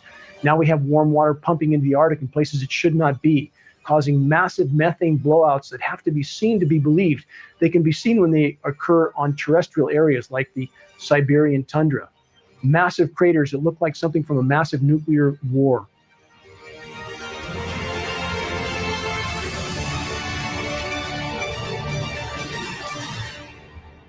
The question is that people should be asking is, if this is going on, why is nobody talking about it? Under the security classifications that a program can have directed upon it, it can keep it in a narrow vein and keep transparency away totally. Absolutely. And the same can be with the contractors and subcontractors that work on the same program. That is to be expected. Any contractor that deals with a classified program will be as compartmentalized as the government program office is. That's the whole purpose. The ground rules are the same. In fact, you can't even bring that home and talk about it with your family or your friends or other work parties that are not also cleared on that specific program, whatever program that is. You only are told what you need to know. And so they assume that most people don't need to know anything, and the rest to only know a little bit, except the people who are pulling the strings. Many ask why environmental groups are not addressing the climate engineering issue. They appear to be more concerned about protecting their 501c3 nonprofit than they are about protecting the environment. Ignoring and obfuscating the truth about verifiable sources of damage to the environment is not protection. This is total betrayal. It's the same fraudulent behavior we see from every large corporation on the planet, towing the line for the power structure while decimating the entire biosphere in the process. Turning two blind eyes to this situation will not save us from the reality of the near-term impact we are facing. Here's the bottom line. There can be no legitimate discussion about the climate or the state of the climate without first and foremost including the climate engineering issue. We do not have political representation for anybody being interested in saving this planet. And that is something I cannot understand. There is an ever-increasing unhealthy cooperation between really all of the major media and the forces behind the scenes that are responsible for the environmental destruction. So many people try to deny that these programs could be occurring because they claim if they were occurring, there would be people lining up to blow the whistle. And that is so utterly and totally false when we know that with modern day surveillance, every word that anybody of significance says is recorded somewhere by someone. And when we know what happens to whistleblowers like Julian Assange, why would anyone line up to put their own neck on the block to blow the whistle on these types of programs, knowing that it will at minimum destroy their life? Even though half the pages were blanked out completely and others partially, the fact that they provided me this information and acknowledged, yes, they were aware, it's geoengineering, they were aware, they knew it was happening, and they were monitoring and part of it in that respect. So it's happening, no doubt about it. If these programs were in any sense benevolent, why would there be an illegal federal gag order right now on all National Weather Service and all NOAA employees, the nation's weathermen, an illegal federal gag order? Well, that should tell you right away that all of this is happening at a really high level, obviously. So they won't take questions on it. They feed us BS information on what's going on. The people that are telling us what we ought to be doing are leading us astray. And there needs to be a comeuppance and a really good investigation of what's going on. If you look at the total wealth that we can create on planet Earth, if we create a financial system which supports life and is in alignment with life, what I will tell you is our current financial wealth is less than 1% of what's possible. We don't have economic problems on planet Earth. We have a political problem. But the economy is so suboptimized, and that's because there is this force controlling it from top down. So whatever's going on, I say tell the people, because the people can deal with it, and the people can, whatever problem there is, they can deal with it or they can solve it. So I'm big on transparency, And I know if enough people push for enough transparency, we can figure it out. Could a strange substance found by a Southwest Arkansas man be part of a government test? KSLA News 12 investigation reporter Jeff Farrell shows us the results of testing we had done about what's in our skies. They begin as normal contrails from a jet engine, but do not fade away like a normal contrail. KSLA News 12 had the sample tested at a lab. The results? A high level of barium, 6.8 parts per million, more than 3 times the toxic level set by the EPA. We're just about ready to go into the clean room facility. We will be looking at the samples by scanning electron microscopy. Scanning electron microscopy will provide information about the particle size distribution. We will be able to get some elemental analysis. What really this technique is for is to prioritize our samples for downstream, more advanced imaging, more high-resolution imaging, especially by transmission electron microscopy. Put on a fresh pair of gloves.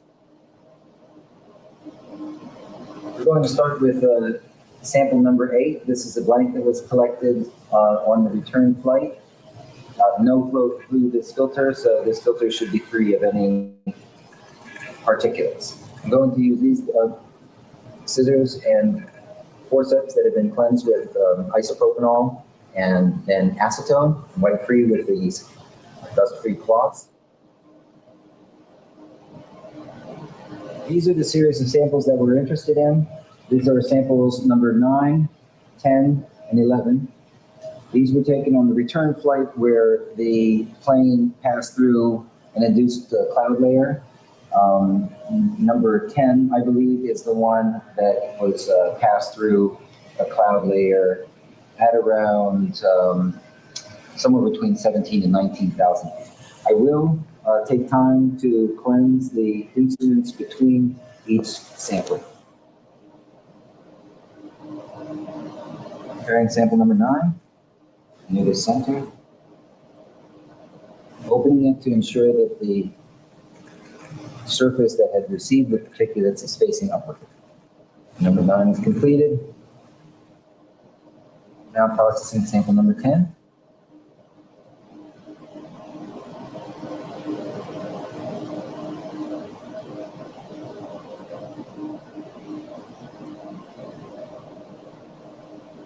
One additional sample. This blank sample was taken after the plane landed, and 3 of the samples containing actual airflow particulates had been collected. So we have one prior to the mission and one at the conclusion of the mission.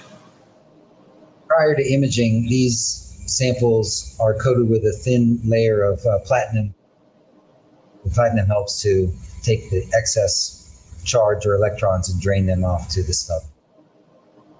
And now we'll do the samples where we pass through the cloud layer.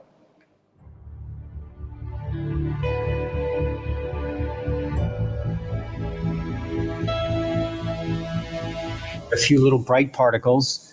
This particle here is probably the one that we'll do the most analysis on. So the general image that we're seeing now are the glass fibers from the glass fiber filter itself, and the bright particles or bright areas that we see are areas operating in the so-called backscatter mode of this microscope, collects electrons that are backscattered, especially from metal center compounds. But you can clearly see the lighter and darker contrasted areas there, suggesting that it's an aggregate. Mm-hmm.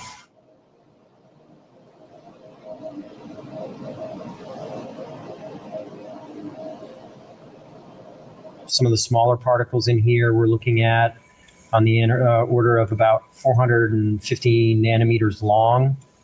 But there's also smaller particles in there too. So backscattered electrons, typically the higher the atomic number, the brighter the signal. That being said, what we will do is look for the bright spots and then analyze those. The glass itself does seem to have sodium in it. Looks like aluminum, sodium, silicon, calcium, potassium. So the reason that caught my eye is because it's darker than everything else. And it's got lots of small particles in it. Yep.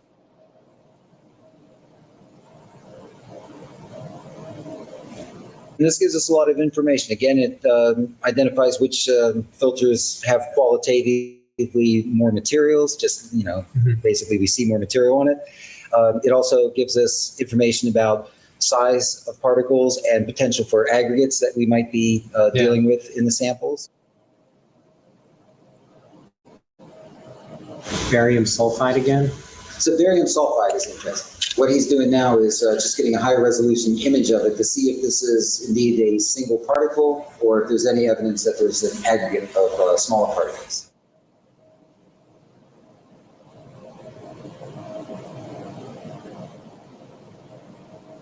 So really the big standout in this one seems to be iron. In this field, we have one there, 2, 3, 4. Yeah. And I did analysis on all of them. They all seem to be pretty similar in composition. Yeah. Well, this is definitely made up of much smaller particles. Yeah. So this may be a clump of what you're looking for. We just analyzed 3 different areas. This particle seems to be high in aluminum. It's a large flake, though. And this has some silver, too. Yeah, in terms of now the aluminum signatures that we're getting from the glass fibers themselves, this is much bigger. Much bigger. So look at that. Yeah, that's the aluminum. It's easily 3x the silicon. Yep. And I think the silicon and aluminum are pretty similar in the glass. So here, if you look at just the glass fiber, silicon is significantly taller than aluminum. So that particle there is mostly aluminum. Yeah. So measuring this one right here, this is below 70 nanometers. Right. Good. In the precipitation samples that we've seen in the past, the aluminum oxide particles that we've been seeing are on the order of 40 to 60 nanometers. So that's consistent with the size that we've seen from precipitation events. Again, these samples were collected directly from the air.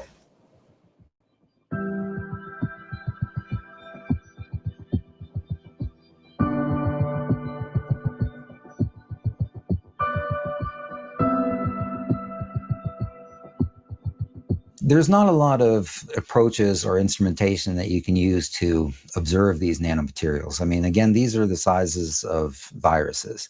And so really the only equipment or instrumentation that is appropriate for identifying these materials is high-resolution transmission electron microscopy. This allows us not only to determine the size of the particles, we can also determine the composition using a technique called elemental dispersive spectroscopy. It's done within this large microscope. So it will give us information about the morphology of the particles, the composition of the particles, and we can actually see the crystalline spacing, so the spaces of the crystals themselves. So we are talking high resolution microscopic techniques that are really the only way to be able to observe these directly. Morphology is important because the productions of these materials are really of a constrained size range, and we've seen this already in samples that we've analyzed from other sources. American Element produces lots of these nanomaterials, and you can actually purchase them online. The size distribution of these engineered particles are quite homogeneous. Yeah. It's like there's aluminum.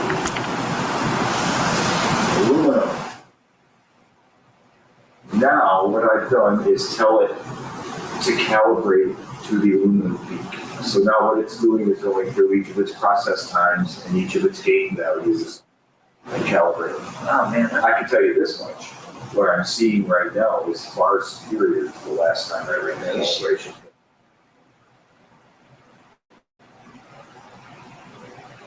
So you see you got 2 calciums, right? Yeah. All right. K alpha, K beta. Right? This barium peak is probably an L or an M. Here's your major barium. Yeah, and then you have the other to confirm. Yeah. Correct. Barium is a triple quadruple. It's definitely. Yeah. Oh yeah. The significance of the results is that, to my knowledge, this is the first evidence of nanomaterials collected directly from the emissions of aircrafts. This is the first time that this has been reported or acknowledged. There is aluminum and there is aluminum. So the way the people are involved in the destruction of our beautiful planet, they get away with it is because the crust of the Earth consists of aluminum silicate. Although traces of aluminum may be found in almost any soil, only those clays containing 50 or 60% aluminum ore and known as bauxite are mined for commercial production. And so their argument is always, well, we always had aluminum in the system and our body knows how to deal with it. Well, there is a difference between creating nanoparticles of aluminum which do not exist in nature, which is a highly aggressive material that is seeking to chemically react with other things. The chemical process reaches its climax in these huge tanks, where alumina is precipitated out of the ore in caustic solution. Later, the water content is driven off by baking in giant rotary kilns, resulting in this pure snow-white powder known as alumina. An ever-increasing amount of this alumina is being used in chemical processing, in soil conditioners, in abrasives, and many other applications. Aluminum particles are highly reflective and thus serve the stated agendas of the climate engineers, reducing direct sunlight. The nanoparticles of aluminum are also powerful desiccants, absorbing atmospheric moisture, reducing atmospheric relative humidity, derailing and disrupting the entire global hydrological cycle. Nanoparticulates of different materials are produced for lots of different reasons. In fact, they're in cosmetics, titanium oxide nanoparticles used for sunscreen, zinc oxide. So they're not a new invention. What has happened recently, and again, my knowledge is primarily the medical and health effects studies, is that we've learned to manipulate and create nanoparticles for specific design purposes. We have exploding amount of national laboratory facilities which are researching just the nanomaterials. And it's scary because every single one of them, first of all, is toxic to human body. And second, it absorbs the gigahertz range radiation. Every single nanoparticle absorbs gigahertz radiation. Nanoparticle has nothing to do with the original material where it stems from. So aluminum in nanoform, you can literally explode it. It can be ignited at much, much lower temperature. In this form, another unusual property of aluminum appears. Suspended in a paint vehicle, the powdered particles float to the surface and form a continuous layer of aluminum over the area being covered. This aluminum shield provides protection from weather and reflects light and heat almost as effectively as a solid sheet of aluminum. Aluminum is one of the two metals, iron and aluminum, that exist in a 3+ state. Each plus means lacking an electron.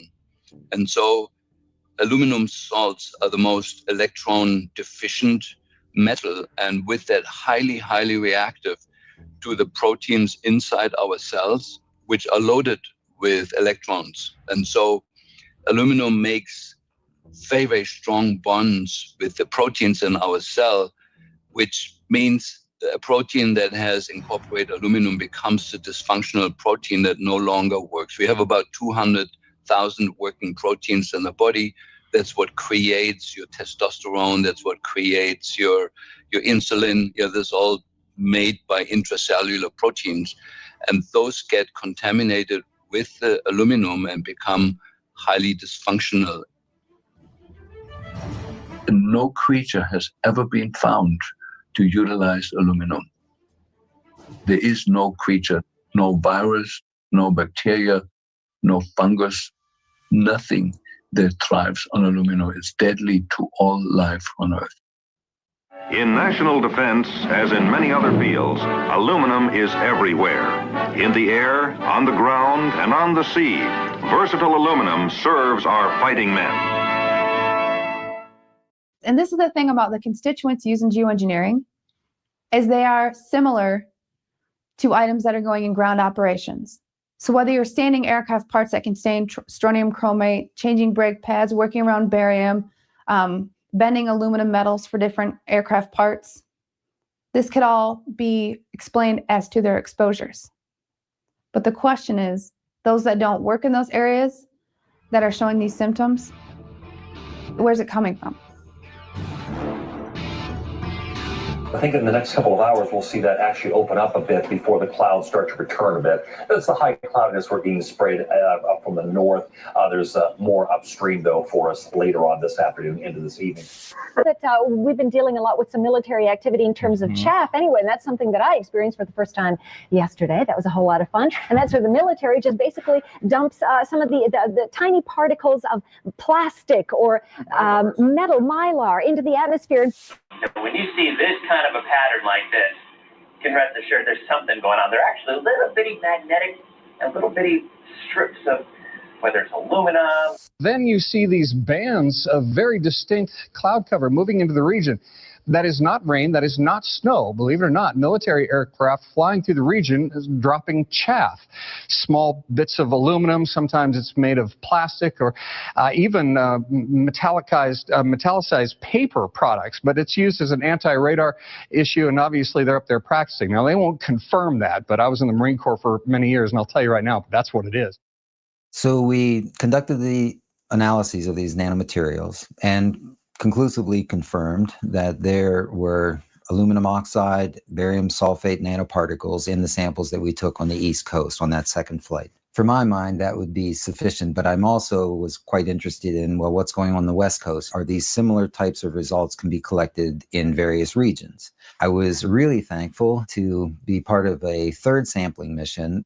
We flew from near San Diego up to the Bay Area and back on one of these days where, again, there was clear evidence of patterned skies being induced by the emissions of the aircrafts. In this sampling mission, there was a couple of different things. One is that we used a Learjet. It's a pressurized cabin, for one thing. We can get to higher altitudes. It's much quicker. And we used instrumentation that was appropriate for smaller particulates. We had instruments to monitor the air quality in real time. We had 2 particle meters on board, one that measured PM 2.5, so that would be relatively large particles that we're normally concerned about. It's respirable particles that get into our lungs. But we also had on board a particle meter that went down to 20 nanometers. So that meter, combined with the larger particle meter, gave us a full assessment of materials ranging from 20 nanometers up to 2.5 microns. Our filters that we use were 0.1 micron, so that's 100 nanometer pore size. That would capture many more of the nanomaterials that were being released.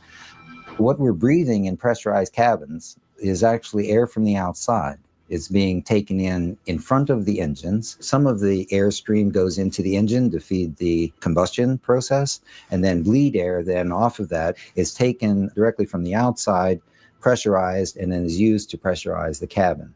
And we could sample it right from the vents. So we had a sampling wand that we could hold up to the vent, and the sampling wand was sampling for the ultrafine particles. We sampled through one of these confluent layers. And as we passed through that layer, the larger particle meter basically read just ambient air within the cabin. With regard to the nanoparticle meter, there was clear evidence that there were smaller particles at significant numbers present within that layer. And that is significant. I mean, this is not only just the number of particles that we observed, but also that they were confined to that smaller size range. Above the layer, again, the air quality was quite good. Below the layer, air quality was quite good with regard to the smaller nanoparticle meters. But within that layer, there was clear evidence that there were smaller particles at significant numbers present within that layer. It has significance because this emerging condition known as aerotoxic syndrome, where airline attendants, pilots, people are becoming allergic to their own aircrafts. There really hasn't been identified any known cause of this phenomenon, but nanoparticles of that type can cause things like allergic reactions, these same symptoms that are being experienced by all of these people in the airline industry now. The data that we collected using the particle meter is already convincing in terms of there are nanoparticles that are present within that induced layer. What is needed now is a larger contribution from a broader community of scientists, health workers. However, that takes time. And in my opinion, we don't have that kind of time. These materials will reside in our children for their entire life, however long or short that might be. So we don't really have time to say, oh, more research is needed, although it is needed, but not at the same time as we continue to disperse these materials and affect our human population.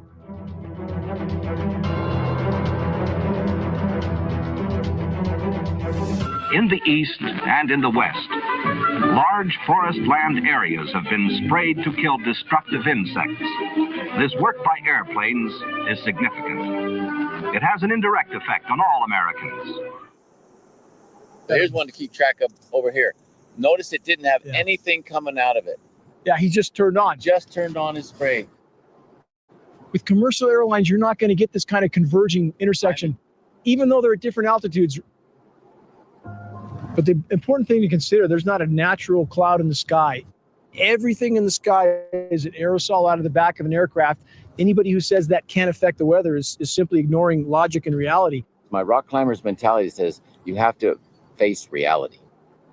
You just have to face reality. Or if you don't, you could end up at the bottom of a cliff because gravity will take you there. When I see El Capitan over there looming in the distance, and I think about the times, I feel what this place has given me is so much as a human being to experience life. You can't not care. You have to care about it. You can't not care. You can't not care. That is not human. That's a human who's been conditioned to no longer be a human being. With all the spray that's been put up in our atmosphere, it apparently has come down and it's affecting the environment. You see all the trees that are dead and in the process of dying right now, flashing out. And you can see the really brown ones that have just flashed out with the needle still on them. It's progressing throughout the whole hillside. Even on the top slope, if you look to the back slope up there, I mean, they're flashing out everywhere. That's right. You don't have any kind of uniform green. You have just various colors of dead and dying. That's all you have. What a thought that we're standing here at this point in history dealing with this madness. Maybe 2 years from now, we won't even be able to stand here. It's been proven this is happening throughout this country and around the world. This is supposed to be Yosemite, a national treasure, World Heritage Site. You want to take a picture? What are you going to see? Climate engineering operations are saturating our atmosphere with light scattering particles that alters the light spectrum that reaches the surface of the planet. This in turn affects photosynthesis. The sunlight that is going through this layer piggybacks the frequency of those toxins when you're exposed to the sun. When there is that gray halo between you and the sunlight burns and it feels very, very unpleasant. And you end up feeling miserable at the end of the day. Whereas when the sun goes through a clear blue sky, you may get a sunburn if you stay there too long, but it's a pleasant warmth that you're getting. We've been told that the ozone layer is recovering, but that's a blatant lie. That's a cover-up. We're being bombarded with very dangerous levels of UV radiation, not just UVA and UVB, but UVC, the last spectrum of UV radiation before X-ray. So if we have 10.5 milliwatts per centimeter squared and we subtract the UVA, which I believe was 4.3 milliwatts per centimeter squared, we end up with about 60% of the total incoming UV is UVB, and that's simply off the charts. It is well known and understood in the science community that climate engineering operations would damage the ozone layer. But because the science community is betraying the human race and the entire web of life, they are not admitting that these operations have long since been deployed and are destroying the ozone layer. And when people feel how intense the sun feels in their skin, it is not their imagination. Extreme UV radiation is killing plankton. Plankton populations globally are plummeting. At this point in time, plankton is the single largest oxygen producer on the planet. No plankton, no people. Climate engineering from every conceivable direction is pounding the nails into our collective coffins. In order to try to understand what was going on with the bombardment of nanoparticles, I decided to test lichens. Now, environmentally, lichens only get their nutrients and energy from the air and from rain. I tested and found that the most common element found was aluminum. There are a number of things that happen with aluminum saturation. Rather than acidic, it creates a basic formula in the soil which favors some plants and destroys others. In root systems, it can have a significant impact on their absorption and nutrient uptake. The pH of the rain is 10 times more alkaline than it used to. The pH of the soil is 10 times more alkaline than it used to. For acid soils, they've gone neutral. It hasn't gone much past neutral, but it's still 10 times more alkaline than it should be. The soil has been the most destructed entity on the planet. We know that the soil contains tens of thousands of different species of microbes, bacteria, fungi, helminth, viruses that are absolutely essential for the soil to produce food that actually nurtures us. A lot of work has been done on tobacco and wheat and rye grasses, that germination of seeds in the presence of nanomaterials, of aluminum oxide, for instance, significantly stunts root growth and leads to a plant that has been compromised. Most of the oxygen that's being produced by our planet is produced by things like trees and algae and cyanobacteria. All of these life forms are negatively impacted by exposure to nanoparticles of aluminum oxide and other nanomaterials. You see smaller plants in front with the very discolored leaves. That's fungal infection. As the bioavailable metals are killing soil microbes, changing soil pHs, changing forest soil compositions, it has a horrific domino effect. Whole specimens, mature specimens of manzanita flash out stone dead black from fungal infection. In the geoengineering mix, these are nanoplastic particles that are spiked with aluminum, with titanium, with strontium. Basically, the oceans are covered with a sheet of plastic. The oceans can no longer evaporate the water that the atmosphere needs to keep the earth blue and green like it used to be. The algae in the ocean depend on a lot of sunlight in order to produce oxygen. And they can't do their job anymore because they're not getting the light they need. In the last 2 or 3 years, ever increasing articles about nanoplastics appearing in chicken, in fruit, in vegetables, and also in our human body. Every animal that we eat now is full of these nanoplastic particles. And these are certainly not animals that have swum in the ocean. These are land-based animals. They've never eaten a plastic bag, yet they're accumulating these nanoparticles. And the only possible source of that is the air that they breathe. At this late hour on our planet, when we most need alternative forms of energy, climate engineering is dramatically diminishing all 3 primary forms of alternative energy. Climate engineering is disrupting the hydrological cycle, i.e. the rain cycle, causing protracted droughts all over the world, which is dramatically reducing hydropower production. Climate engineering, by its very description, solar radiation management to block the sun, greatly diminishes solar power output all over the world. Climate engineering also reduces wind power because it reduces convection. Atmospheric layers of reflective particles reduce convection, which in turn reduces wind, which reduces evaporation, again decreasing potential power output for all other forms of energy. Many are absolutely overwhelmed when they are introduced to the climate engineering issue. They try to convince themselves that our government would never do this to us. But such a conclusion doesn't hold up to available data. All official air testing agencies generally test for 10 microns, 2.5 microns at best.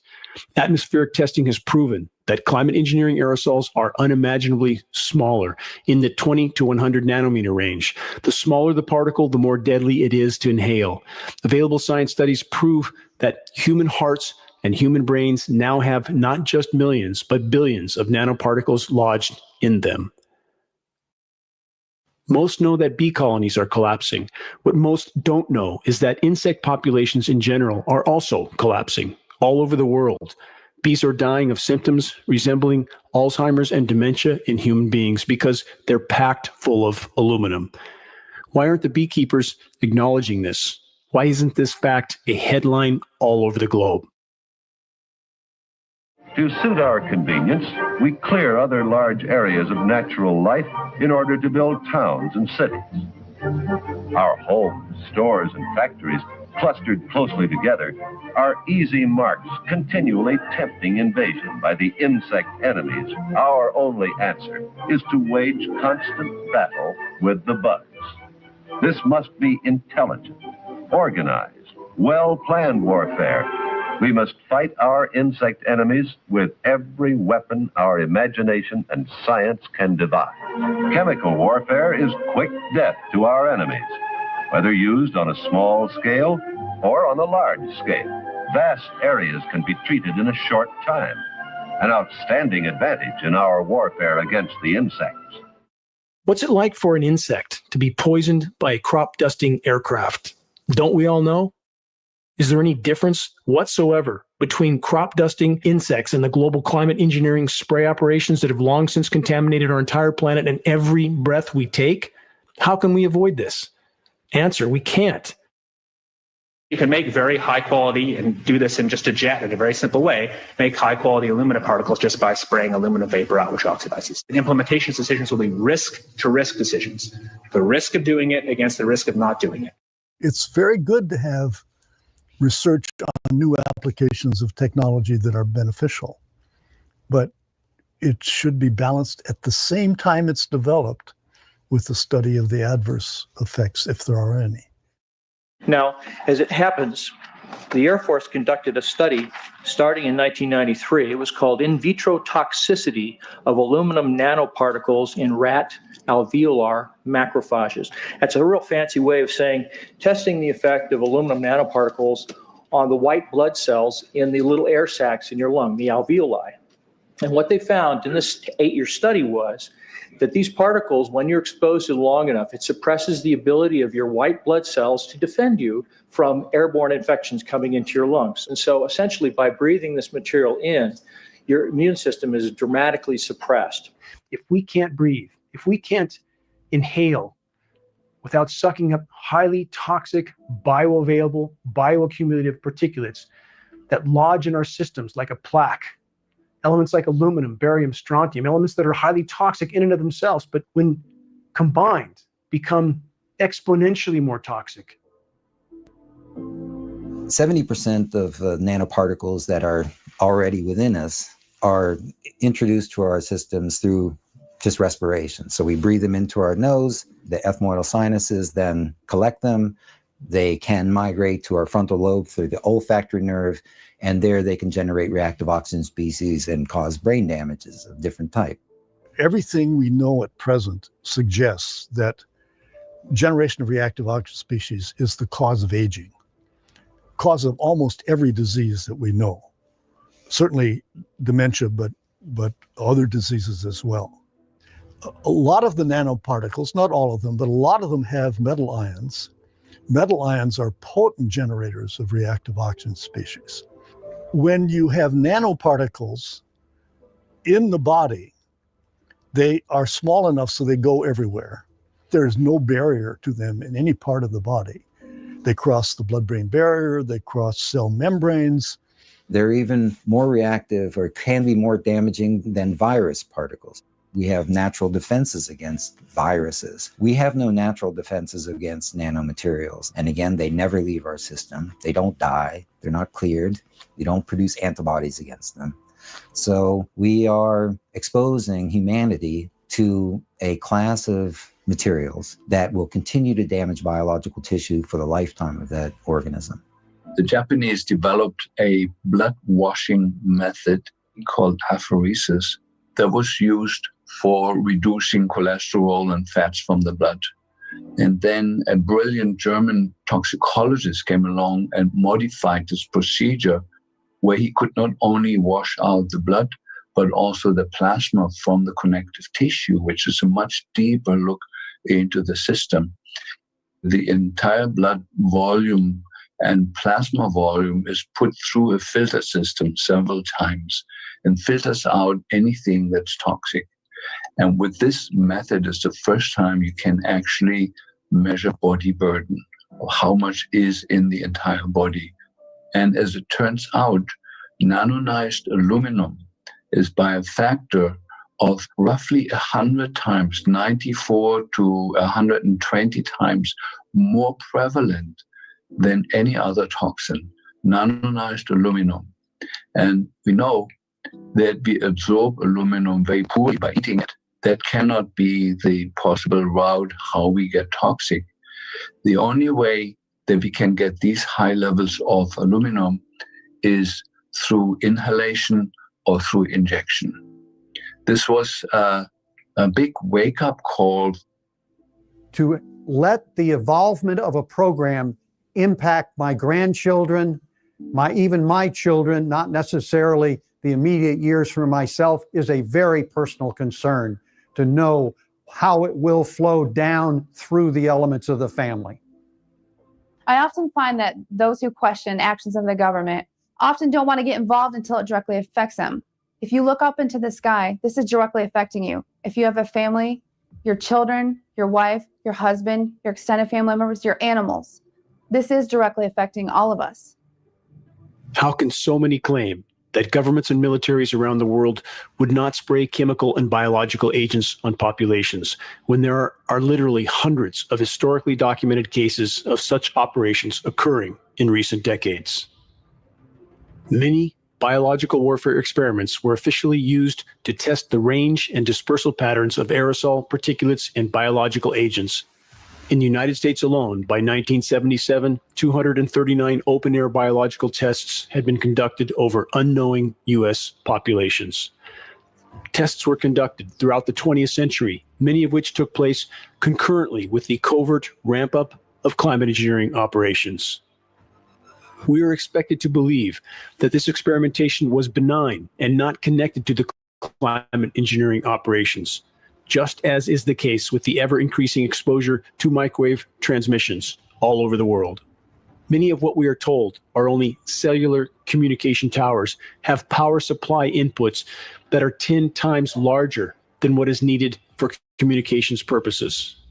The compounding synergistic toxicity of these operations is accumulating inside all of us. What makes us sensitive to Wi-Fi and to the electromagnetic radiation in general is the metals in our body. And we never used to have aluminum in our mitochondria. The aluminum in our mitochondria makes the inside of the mitochondria resonant with Wi-Fi, and they start heating up, and it starts destroying the mitochondrial DNA at a very, very rapid rate. And so it's really the synergy of the metals dispersed in our body and the Wi-Fi making our body a resonant antenna with the Wi-Fi environment. And of course, we're going now from 3 or 4G to 5G with the ever increasing amplitude of energy that's delivered into our systems. This is one of those life or death choices. But we're not just talking about my life or your life. We're talking about something that is killing the fundamental living system on the planet. We are bathed now in a soup that is comprised of nanonized aluminum. Glyphosate forms 6 different salts with aluminum and works as a carrier to carry the aluminum deep into our brains. And the only other missing thing there was to open the cell walls, open the blood-brain barrier, is the ever-increasing exposure to radio waves. Half of the people listening to this talk will die with or of dementia. And the main cause of dementia is the nanonized aluminum particles. There's somebody behind the scene orchestrating that with the perfect understanding of the human condition and of toxicology, and brought the three things together that will, in a very, very rapid period of time, we're talking 6-7 years from here on, cause major destruction of the human nervous system that could be stopped at a switch. We could have a clean world tomorrow.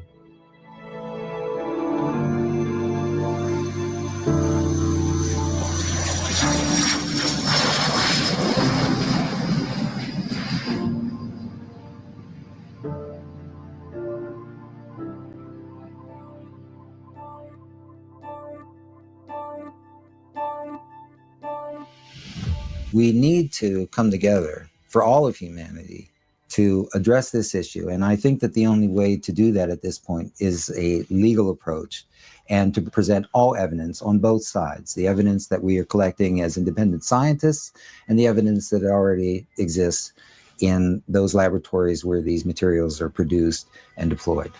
Colleagues of mine, they don't really accept this yet. They're starting to, because I've shared some of the data that we've collected, but most of them will ignore it and do call it beat up conspiracy theories. Well, those learned people are ignorant of the facts. And so my call to action is don't ignore things anymore. You know, we have to address this issue. It's on our doorstep. It's in our skies. It's in our children. We have to do something.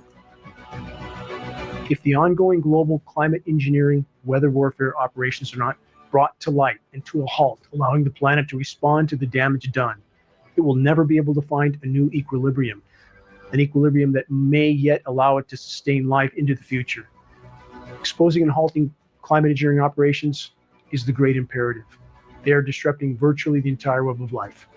I think we need to enlist the support of commercial airline pilots, as well as calling back and bringing these subjects up with our House and Senate members in the U.S. Congress. I think it's going to take that kind of action to get this geoengineering exposed, find out what's behind it and why they are doing this. In my life, I have friends, family, wonderful people who are trying to stay within the official reality on the theory that they'll be safer.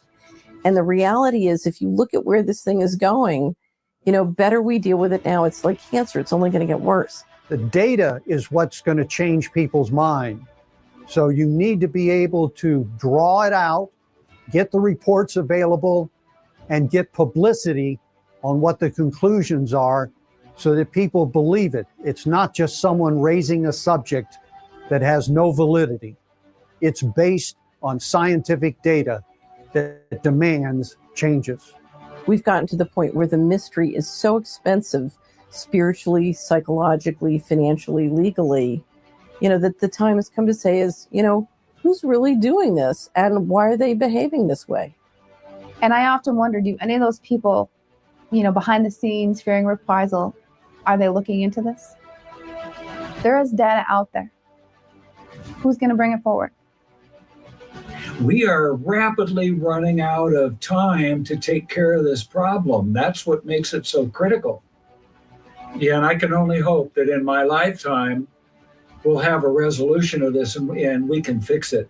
I'd really like to see the planet stay, the life on the planet stay anyway. How do we stop climate engineering? I've asked this question so often. The only way forward in this fight, the only way we can expose and halt climate engineering is from the inside out. With a critical mass of awareness, a level of awareness so vast that it causes a shockwave around the world, so that populations all over the world know what their governments have done to them without their knowledge or consent. A level of awareness so vast that our military brothers and sisters and their families understand what they are really a part of, literally self-extermination. We must reach a critical mass of awareness. It is the only way we can expose and halt climate engineering processes, and this effort will take all of us. You cannot change anything when you are dead. When you are dead, it's always gone. So as long as you are alive, do something, I would say. I do trust human ingenuity and human intelligence, and I think we still have a chance, but things are far more serious than the general public is aware of. The song is going to be over very soon if you don't turn things around. We have a system full of great pain and great suffering and great poverty, and people sort of walking around in the dark playing bumper cars. It doesn't have to be. And so part of what has me so optimistic is I know what's possible. I know that what we have now is tiny compared to what's possible. So now's the time to figure out what's going on and why.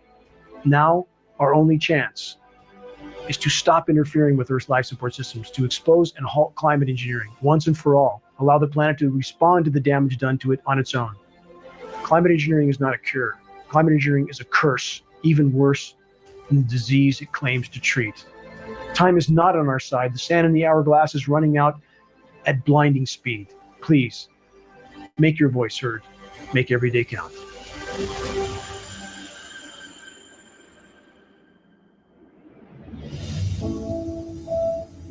Please forgive me if I ran for a moment on the memories from my former life, my life before the last 20 years of my desperate attempt to sound the alarm.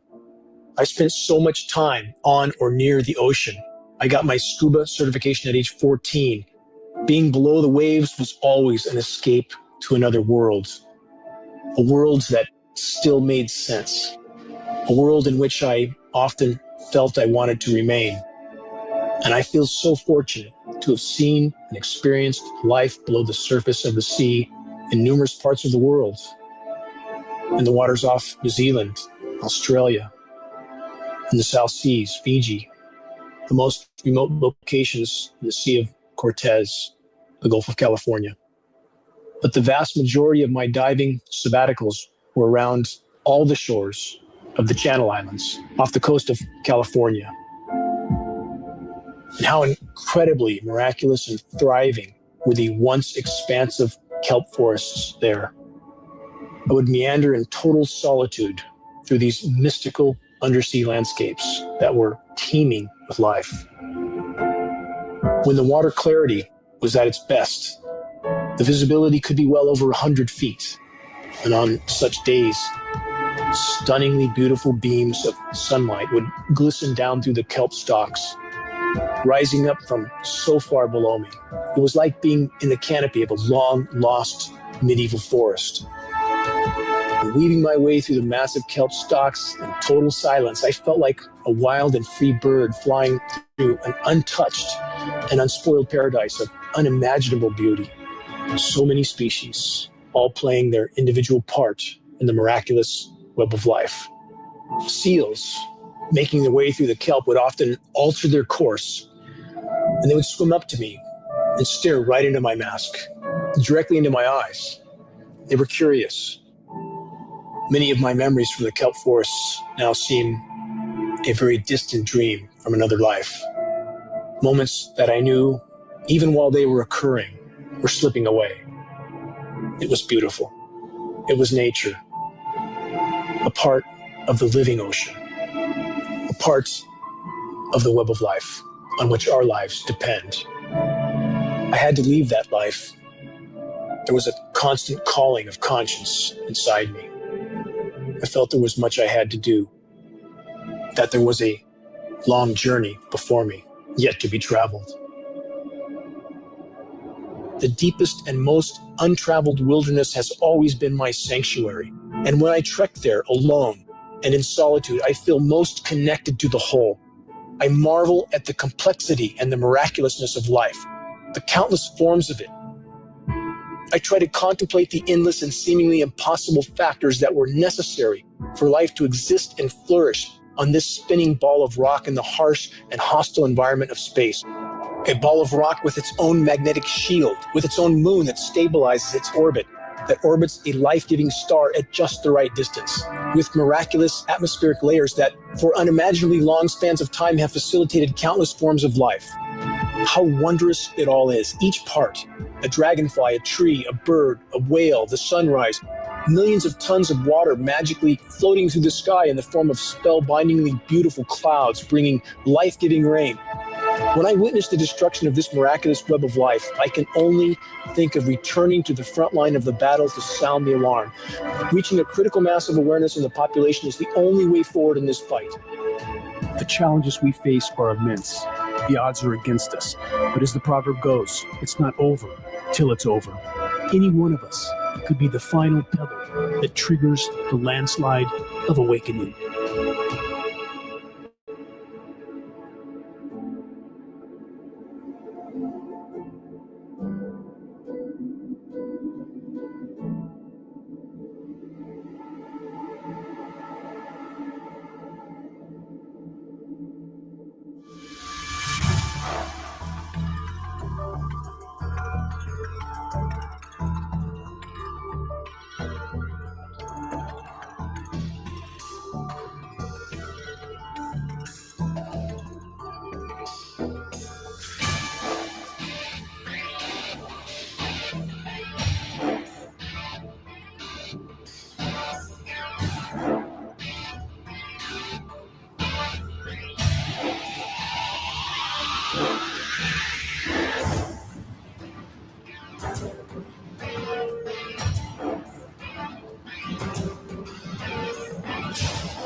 When I started Walton Goggins Goggle Glasses, I knew I'd be its fancy name and pretty face. But I didn't know how to turn all this fancy prettiness into a classy-looking logo. Like GoDaddy Arrow does with its magical AI powers. It not only creates it, it slaps that sweet thing everywhere. Here, there, all over the dang place. Well, that logo is sexier than a salmon seersucker suit on a summer Sunday. Look like you know what you're doing at GoDaddy.com.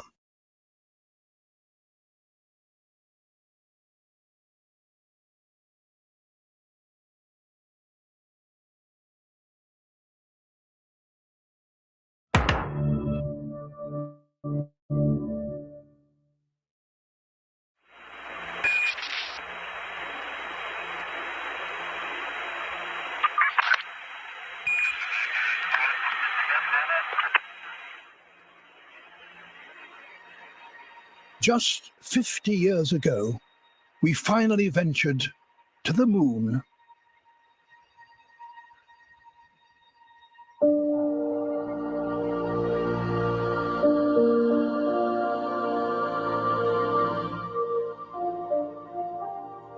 For the very first time, we looked back at our own planet.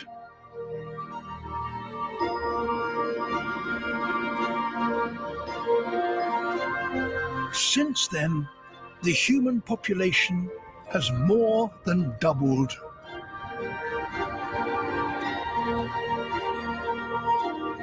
This series will celebrate the natural wonders that remain and reveal what we must preserve to ensure people and nature thrive.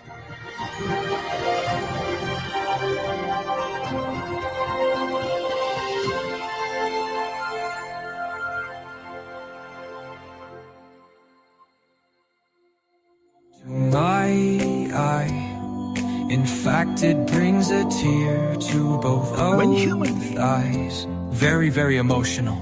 And it brings an even greater sadness to know that I will never be able to hear the private sessions that you and Jake, Ghetto you, Clark, will be having in the future.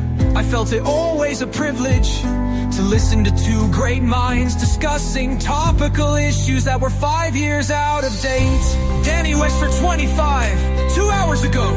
Try over 10 years my time. Kaylee Nailvug, sir, grounded. Hide what comments you freak. It's only just finished and takes a while. You mean the chat? It literally just ended. You obsessed cunt. Concerned tool for free speech. I would like to congratulate myself on the wonderful and brilliant comments I made in this live stream. Enjoy, enjoy, enjoy. Danny West 425. Yes, give yourself a big pat on the back. I have unlocked.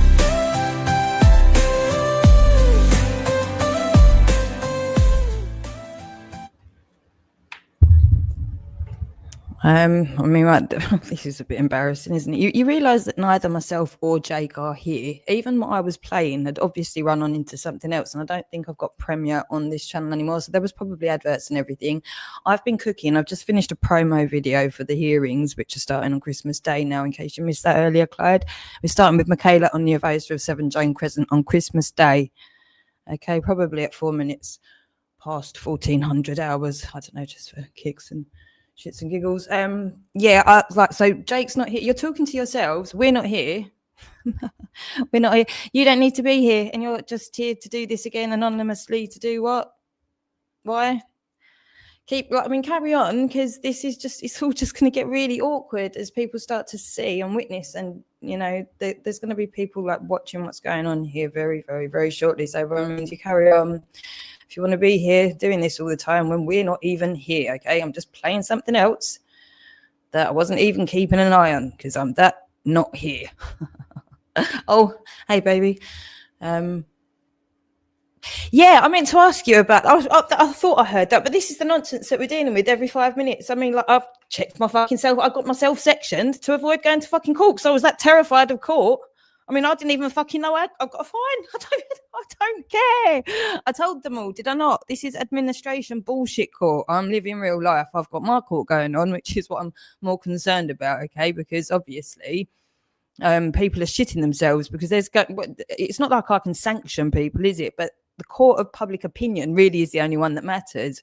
And that's why all the money in the world can't fuck up my court or manipulate my court or keep law out of my court. So I'm just going to crack on with my court. And by all means, if you need to be in my church still all day, every day, Clyde Stanhope, then that's fine. But it is recorded, okay? It is recorded and nobody's shitting themselves. So do you want to just explain who you are, why you're here all the time, why you've been for years silencing me, literally giving up your ID, didn't you, Mr. Clyde Stanhope? You gave up your fucking ID to shut me up for all of about a day, and you're still years down the line trying to blame it on Esau. That's even gayer, isn't it? That's pathetic. That's really fucking pathetic. But anyway, so you're just laughing at me, so you're doing that again. So even though I'm not here to be laughed at, right? You're in my church trying to abuse me and failing, and putting yourself on record trying to abuse me and failing. Okay, on every fucking level, failing, because I just don't know what to. I've had someone round in the light. It's just so silly. It's just so silly, all of this, isn't it? But anyway, I'm going to carry on because I'm making dinner now as well, right? So this is just what. I've just finished a project. I'm making dinner. I wasn't even paying attention, and you're still trying to tell me that you're laughing. And even that is criminal because you're trying to cause alarm and distress, and you're failing, which is just so pathetic. So pathetic. So why are you here then? If you're not possessed, okay, if you're not literally getting paid lots of money, and you keep fucking up the other ones, so you can't all be on the same team.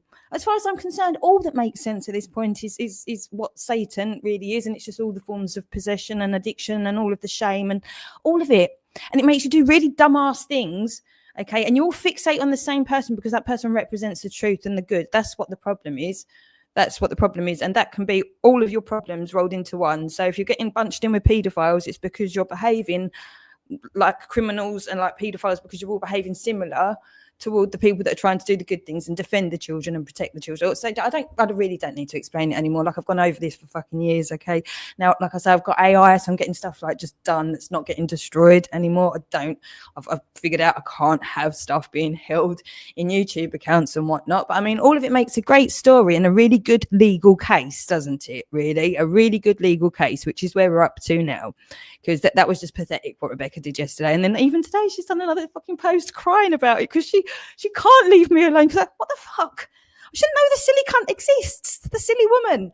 The silly fucking narcissist woman. But this is the problem. There's so many fucking narcissists and like basic weird failure gamer cunts that are just so, I don't know, put out. You're just put out, aren't you? That I'm not a fucking failure gamer and that my eye was on the ball. So all you can do is really try and make it true that I'm a failure mother. Because that's what the paedophiles have told everybody.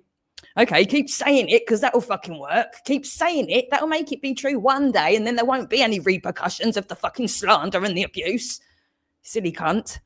Crack on. See if you can get me another fine and then I'll go away and everyone will be safe. Idiot.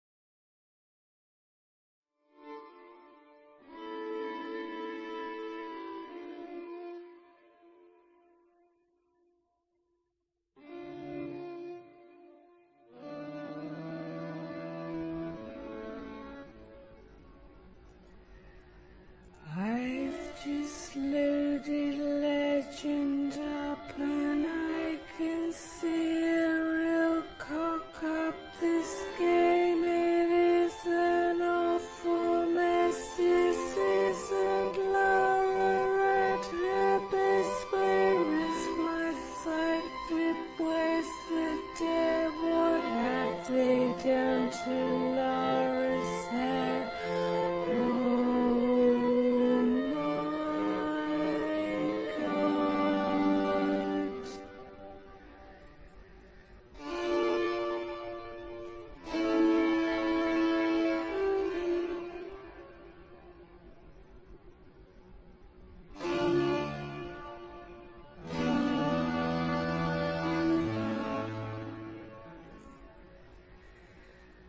I can do some matrix moves. This really isn't that much news. And Laura puts her guns away just when I need to blast away.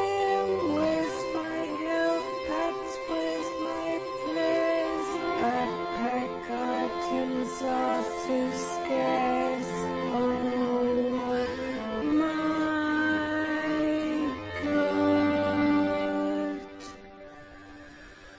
Or to grab a message up, the yellow hand will help you up. Miss the road, but don't despair. You'll realign while in midair and target baddies with your gun and watch as Laura's on the run the other way.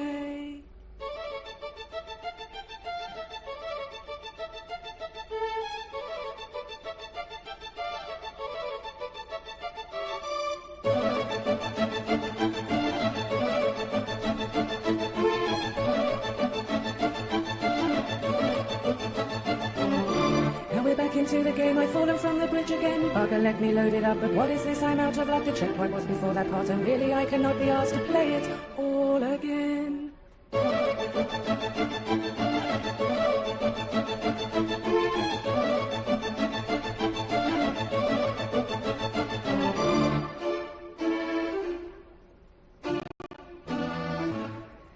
Ran into a boss today, but Laura couldn't get away. She ran out of the help you see, cause she can only carry 3, and now she's just her and no one, so I am really out of luck. Send me a save.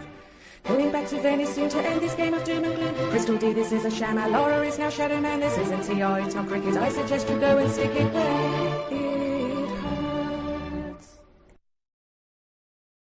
Eric's crack bitch, now known as Brian Leroy Hansford. Director of Advanced Demolition Southern.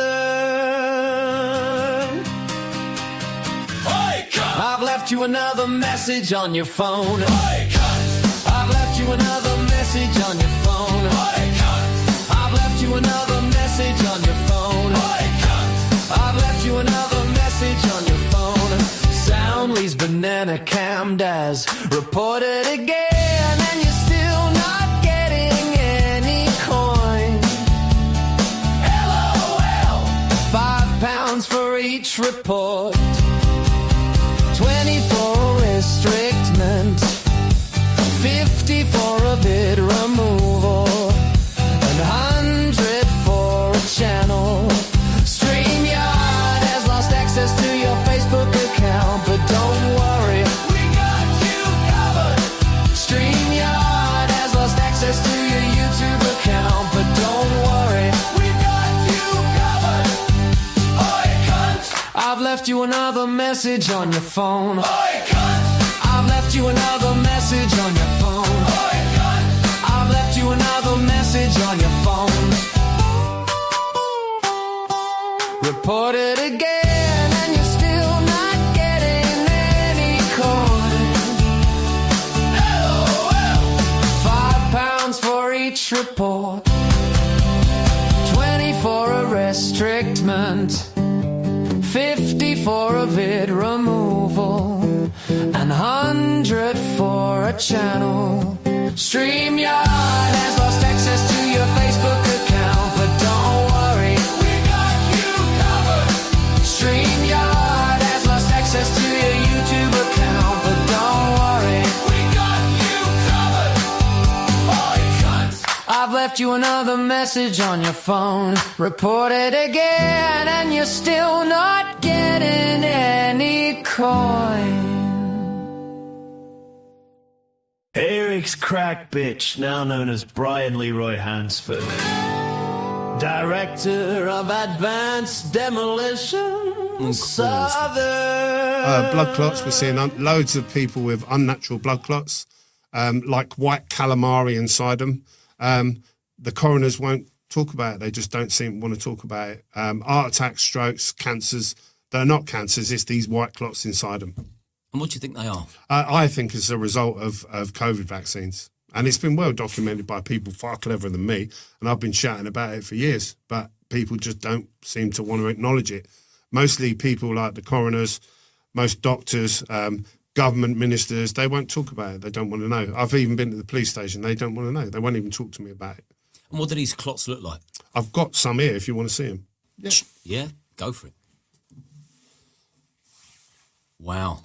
So all of these sort of calamari-looking clots, you've taken them out of people's circulation system. So there are two types of death. We've got an expected death, where there's no need for a post-mortem, and then we've got an unexpected death. Early on, we were finding them in post-mortem cases. So the way that works is we had a young lad of 30, and he died suddenly, and the family asked us to embalm him. Now, because he'd had a post-mortem, he'd been opened up and chopped about, and then they put all the bits back in and they sew him up.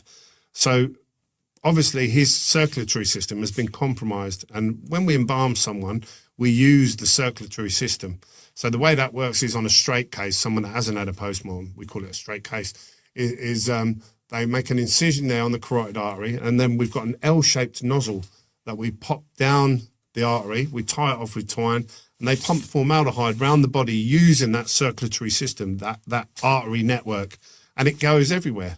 And the idea is to get formaldehyde all around your body, and there's a couple of purposes. One is the fluid is pink, so it adds colour back to someone. And number two is it preserves them. It's got like preservative properties, formaldehyde. So it stops the deterioration in the body, stops nature taking its course, and it presents people better.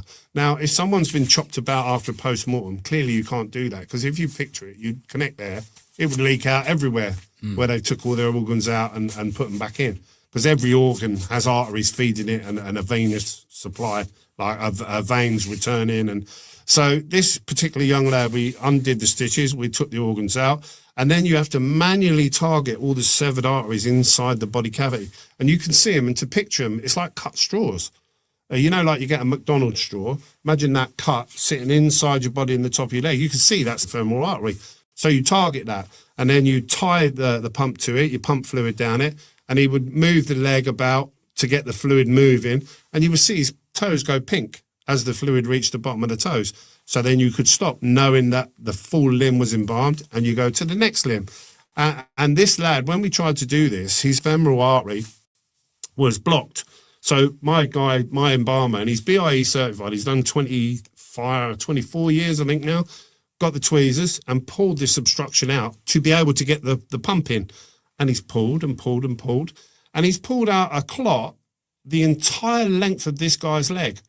And I've never, ever seen, I mean, I worked for the coroner for 7 years. I've never seen anything like it in anyone before. He's done 20 odd years. He's never seen anything like it before. And we're finding this now constantly inside people that have all been COVID vaccinated. So that's what we're seeing. So I reached out to my local coroner and kind of said, look, I'm really concerned. You know, we've got a young lad of 30 in. We've pulled out about half a pound of this crap out of him. I know you've post-mortemed him. What is it? You know, what is it? We've never seen it before. Do you need samples? Have you got samples? How can we help? You know, no reply at all, firstly, by the email. And I emailed because I wanted a paper trail, because I knew then what was happening. I took a phone call about 4 days later. It was from one of the girls in the office who doesn't work with bodies. They're in the office. And she said, well, we spoke to the pathologist. He said, don't worry. You can dispose of them. It's perfectly natural. It grows post-mortem. So what that means is basically they're saying that when you die, rubber grows throughout your arteries all of a sudden, and it's perfectly normal. Well, I can tell you, having done this job for 18 years, 7 years picking up bits out the road, that isn't normal. That isn't normal. And it's only, and every one of these people was COVID vaccinated. How do I know? Because I meet the family at the point of arrangement and I ask them, I say, was mum COVID vaccinated? And they say, yes. And they tell me. And because the government made such a big thing about you must be vaccinated. If you don't, you're selfish, you're dangerous, you can't work, you can't travel. You're killing people if you don't. People are only too forthcoming then to tell you their vaccine status. And they did get good coverage. A lot of people were vaccinated. These are the people that are dying. Can I pick one of these up? Yeah, of course you can. Yeah. No, they're sealed. They're formaldehyde. I'm just saying, it's not disrespectful, is it? No, not at all. This is clinical waste. But these are not normal clots. Usually it's red jelly clots. These are not normal. And they are like calamari. Yeah, and they're very rubbery in texture. I wouldn't advise that you get one out and hold it, obviously, but No. they're very rubbery in texture. They're very tough. And it's very interesting because if you do a search for the drug heparin, that's a blood thinning thing that they use in hospitals to thin blood. And it won't have any effect on this because this is totally different pathology. And John Campbell talked about this extensively with myself and Major Tom Haviland. I mean, some are really thick. So this reflects in the size of the vessels that it's growing in. The bigger the vessel, the bigger it's got to grow to block it. Right. So the smaller ones are from smaller vessels. So these clots will keep growing until it fills the space. Yeah, and then you have a heart attack and die. Right. Or you're diagnosed, or you're short of breath, and you go and he says, oh, you've got stage 4 lung cancer. And it isn't that. It's these growing inside your lungs. After seeing that, what was it like being a funeral director during the pandemic? So initially, I was very frightened. You know, I'm an ex-smoker, I'm asthmatic. I was, you know, in my 50s, early 50s. I was frightened. And here we're told, I mean, I first learned about COVID from, I had a family come to see me who had lost someone in the neighbouring borough of Northampton, at Northampton General Hospital. And we serve kind of 30-mile radius, sometimes do Bedford. And they complained that the hospital wouldn't let them see their loved one, which was unusual. So the way that works is wherever there's a mortuary in a hospital, people die on the ward, they take them down to the ward, and then if you contact the bereavement department, they'll arrange for you to be able to do a viewing. So you can go down and they'll lay them out and you can see them at rest, you know, and they don't make much effort, but, you know, you can see mum at peace, if you like, whereas she might have been thrashing about and suffering on the ward prior to death. And it's helped some people, but this family said they requested a viewing, they wouldn't let them have it. So I said, well, don't worry. I said, I'll go to Northampton quickly, because I always do. The next day I went to Northampton, picked this person up. I believe it was a woman, but this was first week of December 2019, right? So, and I happened to mention while I was there, because you get to know the staff, you know, and I said, well, the family said you wouldn't do a viewing. Why? Why is that? And I thought perhaps they were having the room done out or refurbishment or, you know, and he opened the door. He didn't say anything. He just opened the viewing room door. And there was a inflatable pandemic tent in there, filling up most of the room. And it was like a kid's bouncy castle, but with loads of pigeonholes in it that are obviously for bodies. And I knew what it was. I had an idea what it was because I'm in the industry. And I kind of said, what's that for? And he said, oh, we've been told there's something really horrible coming. And he didn't mention the word COVID. But he said, we've been told there's something really horrible coming. And that was when I first knew there was something coming. So what do? I kind of went away and I was like, fuck. Okay. Because I'd never known anything like that before. You know, they don't spend money they ain't got to spend. So I rang my mum and I rang my brother and kind of said, well, I've been told this is coming. And then in January, the news broke. And we were shown pictures of people falling over in China in the streets, dying in the streets. And they made real effort to tell us how terrible it was, and it attacked the lungs, and it was a respiratory thing, and I was really frightened. And the first kind of 12, 16 weeks, I believed it. But then I gradually saw through what I knew was a lie. And that was what started me down the road to realising what was going on. And I think the first thing was, when I cast my mind back, like when I came here, we sat here and, you know, you didn't tell me any question you were going to ask me. We had a chat and a coffee. You didn't brief me on what you were going to say and what answers you wanted. You know, it's kind of flowed naturally, I feel. Well, I had a phone call from the BBC. I had a woman and a bloke cameraman turn up at the funeral home. And they said, we want to talk to you about COVID and the precautions you're taking. And I was happy to do that, you know, because you think you're helping. And we was told there was a COVID and I believed it. And this couple sat down and they spent about 40 minutes briefing me on every aspect of what they were going to ask me, and I'd never done an interview before, so you go with the flow. If they're telling you to do that and that's what they want, that's what you do. And I bitterly regret it now because all I did was promote their garbage. They made me sit there in like a mask, and I remember at the time being a bit pissed off because I'd bought a mask to keep myself safe, and everyone was buying PPE and we were struggling to get it because everyone was panicking. And so we were most at risk, and here I am fucking wasting a glove and an apron for a photo shoot thing, you know, but that was what they wanted. And, you know, I was trying to tell people, you know, make sure you're careful. Yeah, there is a COVID, and that's what we was told. And then in about March, April time, I took a phone call from a guy, John, and this was when it really started falling apart. So the first thing was there were no more deaths than normal. It was a regular death rate, but we were picking up people they'd labelled as COVID, but no more of them than normal. So the numbers weren't any different. And then I took a phone call from this guy called John, and he said to me, hi, my name's John. He said, I'm working for a government-sponsored company. So one of the government ministers had this company that he'd set up, like they did with the PPE and everything else, and it was called Pandemic Resilience. And his job was to ring round, he explained himself, he said, my job is to ring round all of the funeral directors as part of the pandemic response. And I was like, okay, what do you need to know? You know, and he said, I need to know what your capacity is, first of all, how many you can hold. And I told him, and he said, I need to know who you've picked up, where from, and how many are COVID. Every week, I'm going to ring on a Monday, he said. Every Monday, I'm going to ring you. And I was like, fine. And I would give him that info, and he'd ring up every Monday. And almost straight away, he started steering me. And by that, I mean, I would say, because I knew that he would ring, I was trying to find out the information to give it to him. So normally I would liaise with the family. I wouldn't ask any questions about COVID or anything like that because that was pre-COVID. But I was finding out who was COVID, who weren't. Was there a doctor present? Was there a test done? You know, and the circumstances. because I knew this guy would ring on a Monday, and then I could reel off to him. Well, I've picked up Jimmy and Tom and the things about it. So this was at a time when the doctors had stopped attending deaths. And we was told that was to protect the NHS, weren't we? And all the doctors were sitting at home with an headset on, working down the phone for a COVID payment on double money. So they were quite happy to do that, you know. And this guy started steering me straight away, and I would say to him, right, I picked up a guy from Kent's Care Home, right, and I think it's got 90 beds in this particular care home. And I said he'd been there 5 years. I've liaised. All she has, because she has not looked into who I am or what's gone on with. I don't need to look into. Well, look. Yesterday, where was it? It was yesterday. She turned around and said to me, "I need to research my enemy." Yeah.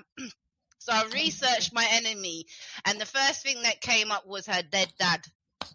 So, like, what do you want me to do? And I figured out why you're so obsessed with Danny, isn't it? Because your dad's name was Danny, isn't it, Voldemort?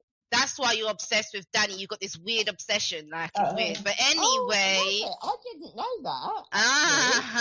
Yeah. Ah, right, okay.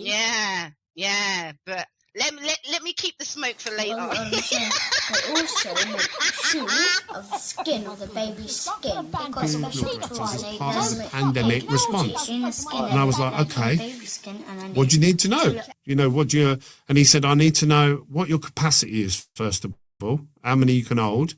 And I told him, and he said, I need to know who you've picked up, where from, and how many are COVID. Every week, I'm going to ring on a Monday, he said. Every Monday, I'm going to ring you. And I was like, fine. And I would give him that info, and he'd ring up every Monday. And almost straight away, he started steering me. And by that, I mean, I would say, because I knew that he would ring, I was trying to find out the information to give it to him. So normally I would liaise with the family. I wouldn't ask any questions about COVID or anything like that, because that was pre-COVID. But I was finding out who was COVID, who weren't. Was there a doctor present? Was there a test done? You know, and the circumstances, because I knew this guy would ring on a Monday, and then I could reel off to him. Well, I've picked up Jimmy and Tom and the things about it. So this was at a time when the doctors had stopped attending deaths. And we was told that was to protect the NHS, weren't we? And all the doctors were sitting at home with an headset on, working down the phone for a COVID payment on double money. So they were quite happy to do that, you know. And this guy started steering me straight away, and I would say to him, right, I picked up a guy from Kent's Care Home, right, and I think it's got 90 beds in this particular care home. And I said he'd been there 5 years. I've liaised with the staff at the point of collection. They told me he was an onset dementia patient. He'd been there 5 years. I then met the family on the Monday, and they confirmed he was there 5 years. He had onset dementia. There was no doctor in attendance. There was no COVID test done. He wasn't COVID. And straight away, he would insist he had to put him down as a COVID death. And I was like, what do you mean, John? I've just told you. And I remember it got my back up a little bit, because here we are trying to make a pandemic response, and he's fucking the figures. He's lying. And I'm telling him, and I've made the effort, and I'm frightened, and I'm telling him the truth, and he's not listening. And he's openly admitting he's going to put it down as a COVID death. And I said, well, why? And he said to me, they've been told that in this 90-bed care home, there was one positive test for COVID. And that person then went on to die. Didn't die from COVID, just gave a positive test. So they were under instruction that everyone from that day onwards was to be put as a COVID death, regardless of what they died from. And I remember sitting there and thinking, you're having a fucking laugh. What's the point in that? And this went on throughout 2020, everyone they possibly could. And they were paying out big money for every time COVID went on a death certificate. They were getting thousands of pounds to the hospital. So what do you think went on every death certificate? COVID. I had families that were told they would get money towards the funeral if they could put COVID on the death certificate. Unbelievable. Fucking mental. Why would you do that if it wasn't just a push to convince people of COVID? And this went on throughout 2020. And by October, this guy openly admitted to me on the phone, he said, I don't know why I'm doing this job. Everyone is saying the same thing. There are no COVID deaths. That's what the guy openly admitted to me. And then he said, I'm not going to be calling no more. There's no need. Well, this was back in October of 2020, before they'd even rolled the jabs out. So Rainer Fulmick put it perfectly on Reflection, where the jabs were never about COVID. COVID was about the jabs and convincing the people of the need for these jabs. So there was no more funerals in 2020 than any other year, but there was loads of COVID deaths. So of course, come January 2021, everyone's lining up to be saved by a fucking non-existent illness. And I was washing and dressing them the whole way through. The whole way through, every one of them. I had funeral directors sending families to me because they was going to these funeral directors. And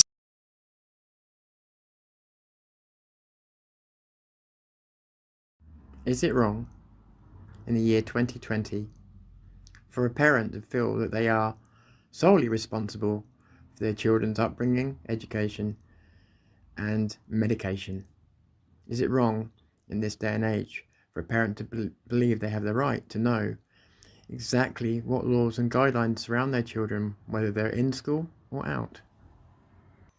This is the continuing efforts of Kaylee and other mothers to find out where the tests are being done and what the rules are regarding their children being tested without consent. She has not looked into who I am or what's gone on with. I don't need to look into. Well, look. Yesterday, yesterday. I haven't got an appointment. I need to ask something because nobody can answer a question. My enemy, So I researched my Right, no, enemy, it's just basic. and the first thing that came up was her dead dad. I've been in touch with the school, right, based on the guidelines that they've given us, saying so children need to get tested if they've got a temperature or whatever. But I've been around all the government departments, including the Department of Health and Social Care. No one can tell me who's doing these tests. That's why you're obsessed with Danny. You've got this weird obsession. Yeah, but what company or what laboratory actually does the testing and what science is behind it? Because we can't actually find any of that information. And nobody can tell me. Let me keep the smoke for later. Yeah, so that's what I assumed. That's what I assumed. You haven't got any literature about where it goes or anything, or any inserts from the tests themselves or anything? Because it's just they want the kids to have it, but we just want to kind of know where it's going, you know, like who's actually responsible for... we can get our leaf. Where's our leaf? What's the question? Basically, it's just... There's so many of us trying to find out exactly who's doing the test, like what science is it actually based on, because they want our children to have it. So where the labs are, basically? Pretty much where the labs are, what company's doing it, because I've been through all of the government departments to try and find out. The health secretary, the school don't know, my MP can't tell me, you know. I don't know, to be honest, I think it's kept quiet. You do think it's kept quiet? I think it's kept quiet too, that's the problem, that's why we're asking. It doesn't, obviously can't get sent too far because they literally are sent it away 3 times a day. Yeah. And come back the next morning. But you've got no clue as to where they go. The Royal Mail, and we're not to know where they go. Right. Okay. No. I just had to come and exhaust it. So I've been on the phone to everyone. There's been loads of school children coming through, though. I am aware of that. Yeah. Because I mean, it's in the guidelines, isn't it? And it then goes straight to the government website, which is the same advice it gives to everybody else, and it's got nothing on there. No, it's fine. But no one on here would know. No, that's fine. No, I appreciate. I just had to exhaust it because I was driving past, and I thought I may as well ask. Just keep the window. Are you getting tests? No, not until they can tell me who's doing it. No. I'm trying to think. Okay, yeah. So you're meant to go out here, but there's a car behind. Nigel, can I? Bold well for you or for the rest of us. Yeah, we'll just get you to. Yeah. Okay. Sorry to take your time. I just had to try it. Thank you. What's going on with? I don't need to look into. Well, look. Yesterday. The following calls are to G4S, a curious security firm that seems to be holding the COVID tests, and the first thing that Boots, came up was the her only dead named company on any website that does COVID tests. And I figured out why you're so obsessed with Danny, isn't it? Because your dad's name was Danny, isn't it? Voldemort. That's why you're obsessed with Danny. You've got this weird obsession, like it's weird. But anyway, Who are these 20 special There's Millie, she's a brown girl. Millie who? Millie Cowell. Millie Cow. I really would like to spend some time with her. And they were all like, no washing, no dressing. I was calling Catholic priests who wouldn't even come and bless a closed fucking coffin. And in the end, I'd ring them and say, please ring them, please. It means everything. They'd hang up on me. As soon as my phone, they'd pick up the phone, they'd hear it was me, and they would hang up because they knew I'd be asking them to come and bless a closed fucking coffin. That's men of God, and they were Catholic priests. So, and I washed and dressed them all throughout 2020, you know. I never wore a mask because I couldn't fucking breathe in a mask. So do you not believe in COVID at all? I believe there was something that was hospitalising people, being that perhaps, and don't get me wrong, I've had the insight to be very privileged position to sit at some very influential meetings with some very clever people, politicians included. Now, I believe there was something that was hospitalising people, and the rest was then done with malfeasance in the hospitals. Now, what I would like your listeners to do is cast their mind back to 2020, 2021. What was the only antiviral treatment they would offer a COVID patient? It was a drug called remdesivir, right? So I want people to Google common side effects or side effects of remdesivir and just have a look at the results. There will be loads of results come up. One of them is a website called drugs.com, and it's kind of layman terms. It breaks it down. Difficulty breathing, wheeziness, tight chest. Why would you give that to a respiratory patient unless you were trying to generate COVID deaths? That's what they were doing. They were doing it because that was government policy, was the only drugs they were allowed to administer was remdesivir. Have a look at the common side effects of remdesivir. Have a look for yourself. You can Google it on your phone. Tell me if you think it's conducive to the recovery in a respiratory patient. You then put them on ventilation, right? People that didn't even need ventilating were put on a ventilator because they were paid to do that. And then what the ventilator does is it overfills the lungs, tears the lungs, and makes that condition worse. And now, as a funeral director, when I was picking up these COVID patients, they all had the same story, right? Mum never went into hospital with COVID. She went in with a water infection, and then they spam tested her in there until they got a positive result and moved her on the COVID ward. She was asymptomatic, and then they gave her the drugs to make her better, even though she weren't fucking ill. They gave her remdesivir, and they ventilated her, and she went and died COVID. That's what they were doing. And I was picking these people up that they labelled as COVID deaths, and their body bags were kind of half filled with edema, with fluid. And I'd never, ever seen that before. And I remember before I fully cottoned on thinking, fucking hell, what is this COVID doing there? It's doing that. And I've since found out. So I was taking them out of the bag, draining the fluid off, taking these people out and washing them and dressing them, because that's what people should have been doing at the hospital. And they let these people down massively, and they had people standing on doorsteps clapping for them. It's fucking insane. I'm never going to stand on a doorstep and clap for the NHS ever. I know what they were doing, and I've been in a COVID ward and watched it happen, right? So these people, they were so bloated, they were filled up with fluid, and I couldn't understand why.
Everyone has AIDS. AIDS, AIDS, AIDS. AIDS, AIDS, AIDS, AIDS, AIDS, AIDS. Everyone has AIDS.